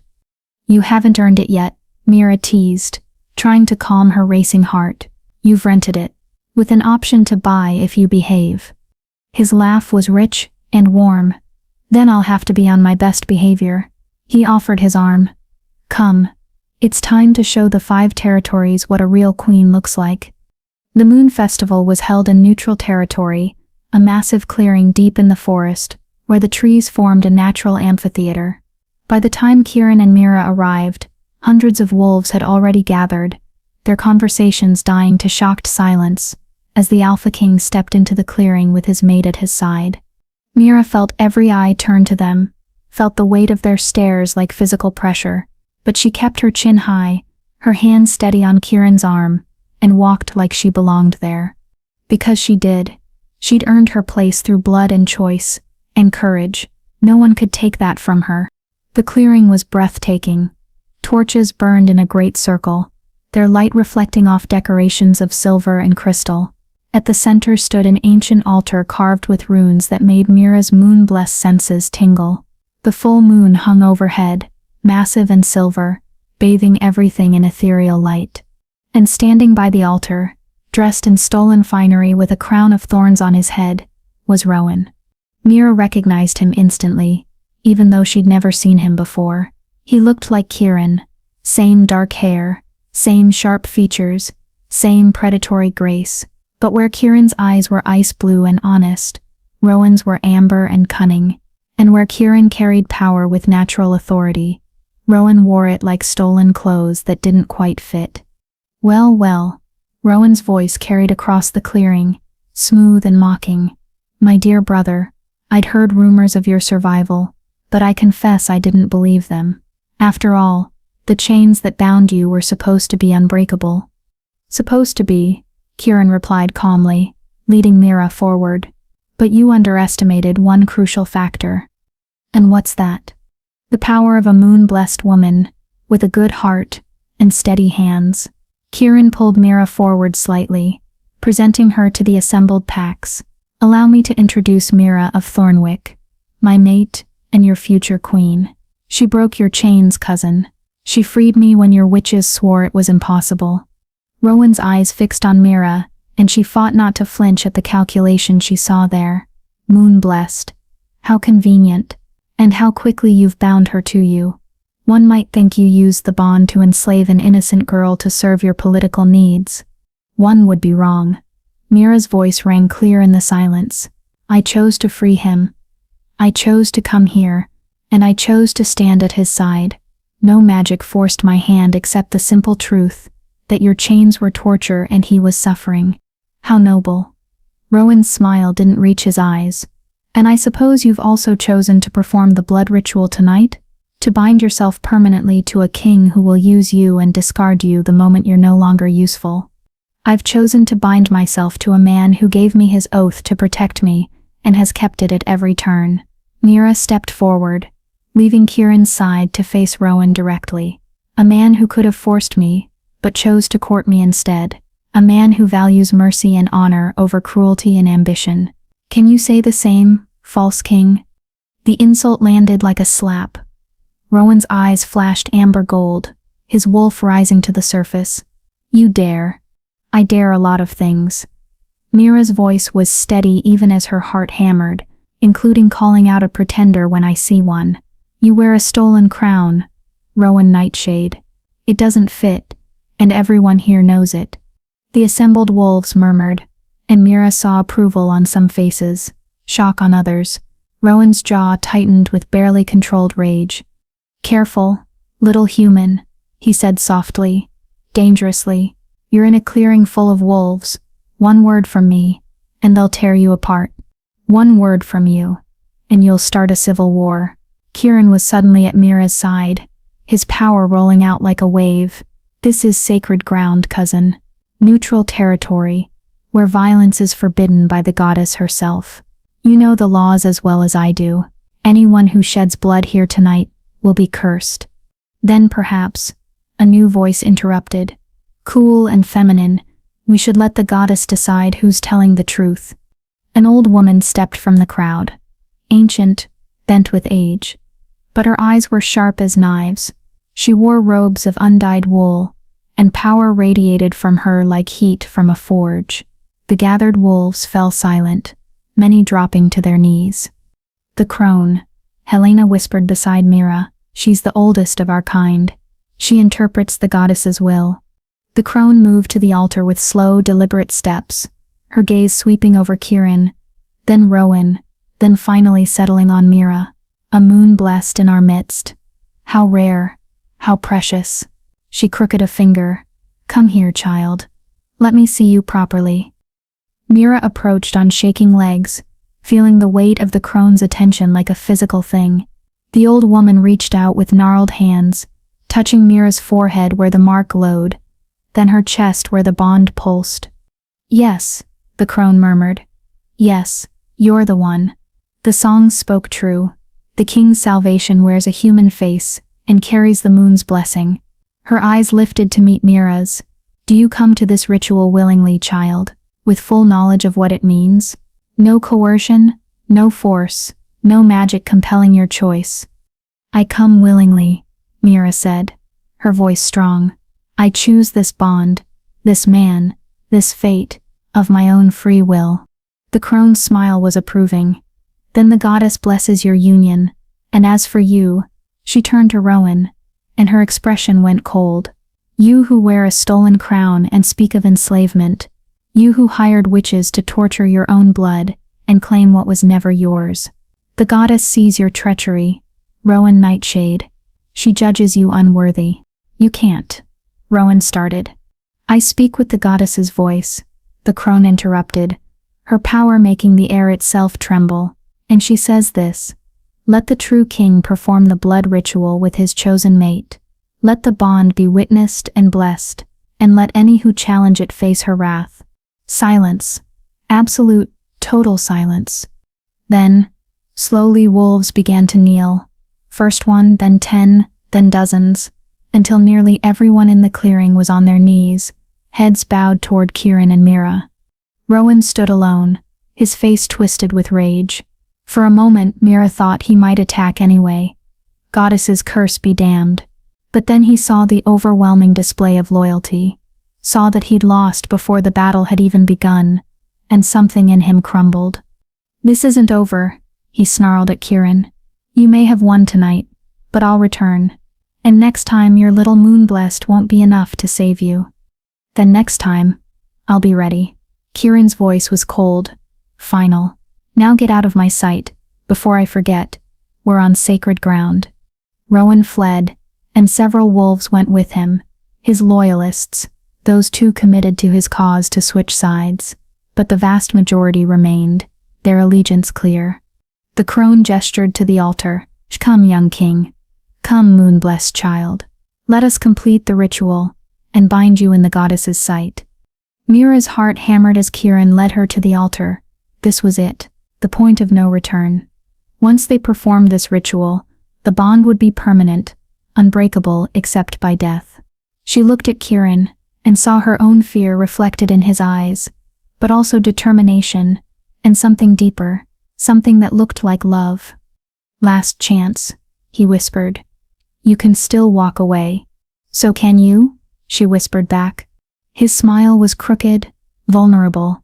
Not anymore. I think I fell for you the moment you told me to run before whoever chained me came back. You saved me, and your first thought was for my safety, not reward. How could I not love that? Love. The word hung between them, precious and terrifying. Ask me again, Mira said softly, after the ritual, when we're bound and it's too late to take it back. Ask me then if I regret this. I will, he promised. Every day for the rest of our lives I'll ask, and every day I'll work to make sure your answer is no. The crone handed them each a silver blade. Your blood, mixed beneath the moon. Your hearts, marked with each other's essence. Your words, spoken in the old tongue. Are you ready? Mira took the blade with steady hands. Yes. Then begin. Kieran cut his palm first, letting blood well up dark and rich. Mira did the same, her moon-blessed magic making the blood shimmer silver in the moonlight. They pressed their palms together, and power exploded between them, not painful, but overwhelming, like lightning and starlight, and every beautiful, terrifying thing in the world, condensed into a single moment. Repeat after me, the crone instructed, and began speaking in a language that sounded like wind through trees, like water over stones, like the first words ever spoken. Kieran repeated the phrases, his eyes never leaving Mira's. She echoed them, feeling each word settle into her bones, into the bond, weaving them together with threads that could never be broken. When the words were done, Kieran took his blood-marked hand and pressed it over Mira's heart, leaving a perfect handprint on her bare shoulder. She did the same to him, her smaller hand marking his chest. The moment their marks settled, the moon overhead flared brilliant white, so bright the entire clearing was illuminated like day. The bond in Mira's chest exploded with sensation, joy and recognition, and completion, and home, all of it crashing over her at once. She felt Kieran in ways she'd never imagined possible, his emotions, his thoughts, his very essence intertwined with hers. She felt his love for her, fierce and protective and genuine. She felt his fear that she would regret this, his determination to prove himself worthy, his absolute certainty that she was the best thing that had ever happened to him. And she felt her own heart responding, admitting what she'd been too afraid to acknowledge, that she loved him too, that somewhere between the chains in the court and the 3 nights by the fire, She'd fallen completely, irrevocably in love with an alpha king. The light faded, and Mira found herself in Kieran's arms, both of them shaking with the force of what had just happened. "It's done," the crone announced, satisfaction rich in her voice. "The bond is complete. Witness, all you gathered here, Kieran Nightshade, Alpha King of the Night Territory, and Mira of Thornwick, moon-blessed and true queen, are mated in the eyes of the goddess and the pack. Let no one separate what the moon has joined." The clearing erupted in howls, hundreds of wolves celebrating, the sound echoing through the forest like thunder. Kieran pulled back just enough to see Mira's face, his eyes searching hers. "Do you regret it?" he asked, his voice rough with emotion. "Tell me true, Mira. Now that it's done, now that you're bound to me forever, do you regret it?" She should. She should regret everything. The choice, the bond, the impossible situation she'd fallen into. But when she looked into his eyes, and felt the bond singing between them, felt his love and her own answering it, she found only one truth. "No," she whispered, and watched joy transform his face. "I don't regret it. I choose you, Kieran. Now and always. Bond or no bond. Magic or no magic. I choose you." His kiss was everything, desperate and gentle, claiming and giving, a promise sealed in moonlight and magic. The bond flared brilliant between them, and Mira felt herself falling into it, into him, into a future she'd never imagined, but suddenly couldn't live without. When they finally broke apart, the crone was smiling, and the assembled packs were still howling their approval. "Welcome home, my queen," Kieran murmured against her lips. "Welcome home." And for the first time since she'd freed a wolf from chains in a cursed forest, Mira felt like she truly had found home, not a place, but a person, not safety, but partnership, not a cage, but wings. She'd saved a king, and in return he'd given her a crown, a kingdom, and a love that would last forever. The girl from Thornwick Village had become a queen, and the story was only beginning. Chapter 8: The Queen's Choice. The week following the Moon Festival passed in a whirlwind of change that left Mira's head spinning. Rowan had fled to the Shadow Territory, taking his remaining loyalists with him. Without the blessing of the crone, or the support of the major packs, his claim to the throne had crumbled like sand. Kieran's rule was secure, more than secure. The display at the festival, the goddess's clear favor, the visible bond between king and moon-blessed queen, had solidified his power in ways that 20 years of competent rule never had. "You've made me unshakable," Kieran had told her the morning after the ritual, as they lay tangled together in his massive bed, the bond still humming with newness between them. "The packs see us, and see the goddess's will made manifest. They won't challenge me now, not with you at my side. So I'm a political tool after all," Mira had teased, though there was no heat in it. "You're my heart," he'd corrected, pulling her closer. "The politics are just a convenient bonus." Now, a week later, Mira stood in the throne room of Shadow Peak Fortress, watching as representatives from all 5 territories came to formally pledge their loyalty to their king and queen. It should have been tedious, hours of ceremony and formal words, but Mira found herself fascinated by the process, by the intricate dance of pack politics and territorial alliances. "The Dawn Territory pledges 10,000 wolves to your banner, my king," Lord Aldrich said, kneeling before the throne. He was ancient, his hair more silver than black, but his eyes were sharp. "And we offer our congratulations on your mating. The goddess has blessed your union, and we are honored to serve." "Rise, Lord Aldrich." Kieran's voice carried the easy authority of someone born to rule. "Your loyalty is noted and valued. The Dawn Territory will always have a place of honor in my court."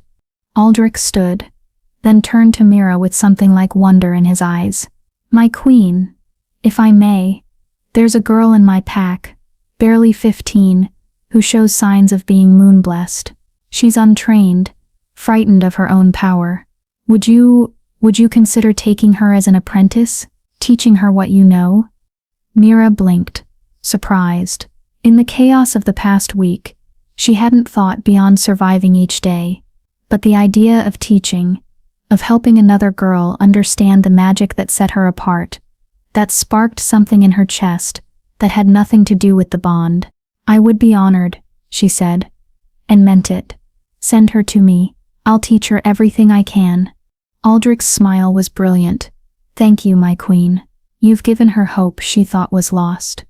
As he withdrew, Mira felt Kieran's satisfaction through the bond. When she glanced at him, he was smiling with unconcealed pride. "You're a natural at this," his voice whispered in her mind. Another gift of the completed bond, the ability to speak without words. At what? Being stared at and given impossible responsibilities, she thought back wryly. At being queen, at seeing what people need and giving it to them, at making them love you without even trying. The ceremony continued for hours, pack after pack pledging loyalty, until finally the last representative had withdrawn, and Mira could escape the throne room's formality. She made her way to the chambers she now officially shared with Kieran, grateful for the privacy. She found Helena waiting for her, along with Marcus, and surprisingly, Cassandra. "We need to talk," Helena said without preamble. "About Rowan." Mira's stomach dropped. She'd known this was coming. He's not going to just disappear, is he? No. Marcus's expression was grim. "We have reports that he's gathering forces in the Shadow Territory, wolves who are dissatisfied with Kieran's rule, those who want war and conquest rather than peace." "How many?" Mira asked. "Maybe 2,000, Cassandra supplied. Not enough to challenge Kieran directly, but enough to cause problems. Raids on border villages, attacks on supply lines. He's going to try to bleed the kingdom slowly, make Kieran look weak. Then we stop him." Mira's voice was harder than she expected. "We can't let him terrorize innocent people just because he's angry about losing." "Agreed," Helena said. "But the question is, how? Kieran wants to lead an army into the Shadow Territory and end this once and for all, but that means war, and war means casualties. Thousands could die. There has to be another way," Mira insisted. "Some way to stop Rowan without starting a war that will kill people on both sides." The three wolves exchanged glances, and Mira felt like she was missing something. "There is one way," Cassandra said slowly. "But it's dangerous, and Kieran will never agree to it." "Tell me." "You challenge Rowan directly." Helena's words fell like stones. "Not Kieran. You. A formal challenge from queen to pretender, witnessed by the goddess, single combat, winner takes all." Mira stared at her. "I'm not a warrior. I'm a healer. I'd last about 30 seconds against a wolf." "Not in physical combat," Marcus corrected. "In magical combat. Moon-blessed versus witch-touched. Your magic is stronger than his hired witches, Mira. We've all felt it. If you challenged him to a battle of pure power, witnessed on sacred ground, you would win. And if I didn't? Then Rowan would have the right to claim the throne, and Kieran would be bound by sacred law to step down." Helena's voice was soft but firm. "It's an enormous risk, which is why Kieran will never allow it. He'd rather go to war than put you in danger." "But war would kill thousands," Mira said quietly. "How many people die if I don't take this risk?" "Mira." "No." Kieran's voice came from the doorway, sharp with panic. He crossed to her in 3 strides, his hands gripping her shoulders. "Whatever they're suggesting, the answer is no. I won't risk you, not for any crown, not for any kingdom." "You were listening. It wasn't a question." "I felt your distress through the bond. Of course I came." His eyes were fierce, frightened, "and I heard enough. You're not fighting Rowan. That's final." "Is it?" Mira pulled away from him, feeling anger spark in her chest. "You swore I would be your equal, Kieran. That means I get a say in decisions that affect the kingdom. Our kingdom. Not when those decisions involve you dying." "People are already dying." Mira's voice rose. "Villages are being raided. Families are being torn apart. How many more deaths before you decide my safety isn't worth the cost?" "Every single one," Kieran snarled, his wolf rising to the surface. I would let the entire kingdom burn before I risked losing you. Don't ask me to choose between you and my crown, Mira. You'll hate the answer. The bond thrummed with his fear, his desperation, his absolute refusal to even consider putting her in danger.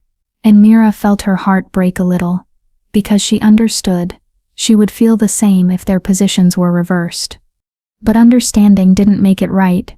Then you're not the king I thought you were, she said softly, and watched him flinch.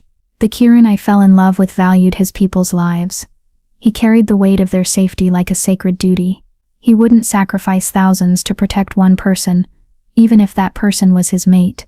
Mira, I'm going to challenge Rowan. Her voice was steady, certain, with or without your blessing, because that's what a queen does. She protects her people, even when it's terrifying, even when it means risking everything. I forbid it. Kieran's voice cracked like a whip, carrying alpha command that made even Helena and Marcus flinch. As your king and your mate, I forbid you from taking this risk. Mira felt the command, tried to settle over her, felt the bond pull taut, as Kieran tried to use their connection to force her compliance. For a moment, she wavered, the magic pressing down on her with crushing weight. Then her moon-blessed power flared, and the command shattered like glass. Kieran stumbled back, shock written across his face. Because I'm not just your mate, Mira said, her voice ringing with power she was only beginning to understand. I'm moon-blessed. I'm a queen in my own right. And you swore I would always have my choices. You don't get to use the bond to control me, Kieran. Not even out of love. The silence that followed was absolute. Helena, Marcus, and Cassandra had all gone perfectly still, watching the confrontation with wide eyes. Kieran's face was a storm of emotions, fear, anger, helplessness, and under it all, devastating hurt. You would do this? His voice was barely a whisper. You would risk leaving me, breaking everything we've built, for people you barely know. I would do this, because of everything we've built. Mira crossed to him, taking his face in her hands. You taught me what it means to be a leader. You showed me that power comes with responsibility. You made me a queen, Kieran. Did you think I would wear the crown without accepting what it means? I thought. His voice broke. I thought you would stay safe. I thought I could protect you. You can't protect me from everything, and I don't want you to. She pressed her forehead to his, feeling tears slip free. I love you. I love you so much. It terrifies me. But I can't be the kind of queen who hides behind her king while people die. That's not who I am. It's not who you fell in love with. Through the bond, she felt his resistance crumbling, felt him recognize the truth in her words. He'd fallen for her courage, her compassion, her refusal to walk away from suffering. He couldn't ask her to become someone else, just because it would make him feel safer. If you die, he whispered against her skin, it will destroy me. The bond, the throne, everything. None of it means anything without you. Then help me win. Mira pulled back to meet his eyes. Train me, teach me how to use my magic as a weapon, instead of just a tool for healing. Give me every advantage you can, and then trust me to fight for us, for our people, for the kingdom we're building together. Kieran closed his eyes, and she felt the war raging inside him, every protective instinct screaming against this, every fiber of his being wanting to lock her away where nothing could ever hurt her. But stronger than the fear was his love for her, and his understanding that controlling her would break both of them. 7 days, he finally said, his voice rough. You have 7 days to train. I'll teach you everything I know about magical combat. And when you face Rowan, you'll do it with every advantage I can give you. Thank you, Mira breathed. Don't thank me yet. His smile was bitter. Because I'm going to train you so hard, you'll wish you'd never suggested this. By the time I'm done with you, you'll be able to face down an army of witches and walk away unscathed. Promise? On my life, on my crown, on the bond between us. I promise. He pulled her close, holding her like he could shield her from the future through sheer force of will. You're going to win, Mira, because I can't survive in a world without you. If Mira's courage and this impossible love story have kept you hooked, subscribe now, because you won't want to miss how this ends. Join the thousands who believe some bonds are worth fighting for. The 7 days that followed were the hardest of Mira's life. Kieran trained her with the intensity of a general preparing for war. Each morning before dawn, they would go to the fortress's training grounds, and he would push her magic to its limits and beyond. She learned to shape her moon-blessed power into shields and weapons, to sense magical attacks before they landed, to turn an opponent's spell back on them with devastating precision. Your power is raw, Kieran explained on the 3rd day, watching as Mira shattered a target stone with a blast of silver light. Most moon-blessed spend years learning control. You have days. So we're going to focus on instinct over technique.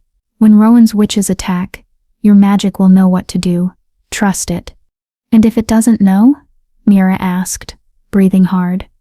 Then I'll kill every single person who hurt you, burn the shadow territory to ash, and spend the rest of my life mourning. His voice was matter-of-fact, and the terrifying thing was that she knew he meant every word. By the 5th day, she could maintain a shield strong enough to stop a physical attack. By the 6th, she could sense magical traps before walking into them, and by the 7th, when Kieran threw everything he had at her in a mock battle that left them both exhausted and bloody, she held her own. You're ready, he admitted that night, as they lay together in the aftermath, her head on his chest. I hate it, but you're ready. You're going to walk into that clearing tomorrow, and show Rowan exactly what a moon-blessed queen can do. I'm terrified, Mira confessed. Good. Fear keeps you sharp. His arms tightened around her. Just remember you're fighting for them, for our people, but you're also fighting for us, for every morning we get to wake up together, for every night like this, for the future we're building. Don't let him take that from us, Mira. Don't let him win. I won't. She turned to kiss him, pouring everything she felt into it, love, and fear, and determination, and hope. I promise you, Kieran, I'm coming back to you, always. The challenge took place at dawn, on the same sacred ground where they'd performed the blood ritual. Rowan was already there when they arrived, surrounded by his remaining loyalists and 3 witches whose eyes glowed sickly green with borrowed power. So, Rowan drawled as Mira approached, the little human queen has decided to play warrior. How touching, and how foolish. Not foolish, Mira corrected, her voice carrying across the clearing. Strategic. You want the throne, Rowan? Then fight me for it. Single combat, witnessed by the goddess. Magical duel to submission or death. Do you accept? Rowan's laugh was ugly. I accept. And when I've killed you, when your precious mate is broken by grief, I'll take his throne and his kingdom. Everything he loves, I'll destroy. You can try. Mira stepped into the circle marked on the ground, feeling her magic rise in response.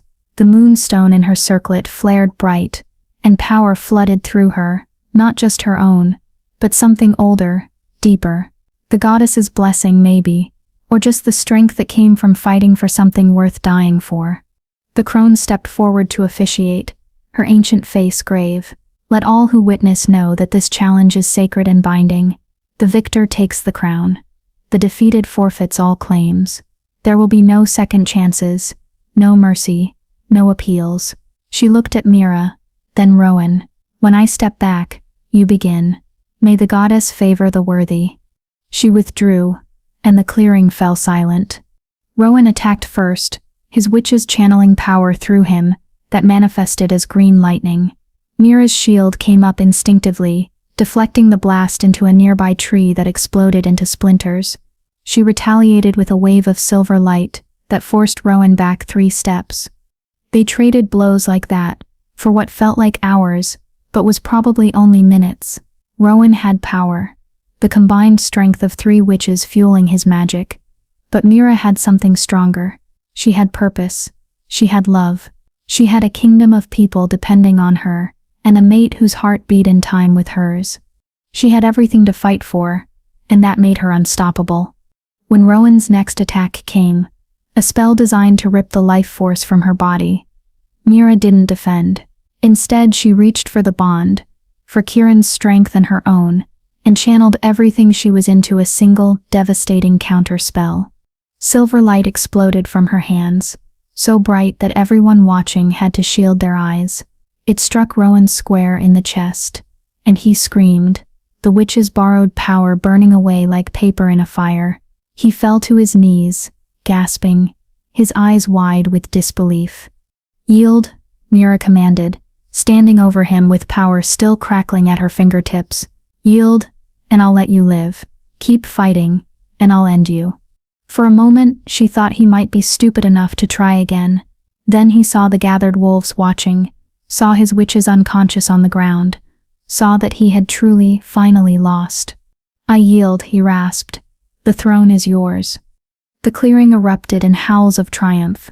Kieran was suddenly there, pulling Mira into his arms and spinning her around, his joy and relief flooding through the bond so strongly she could barely breathe. "You did it," he whispered fiercely.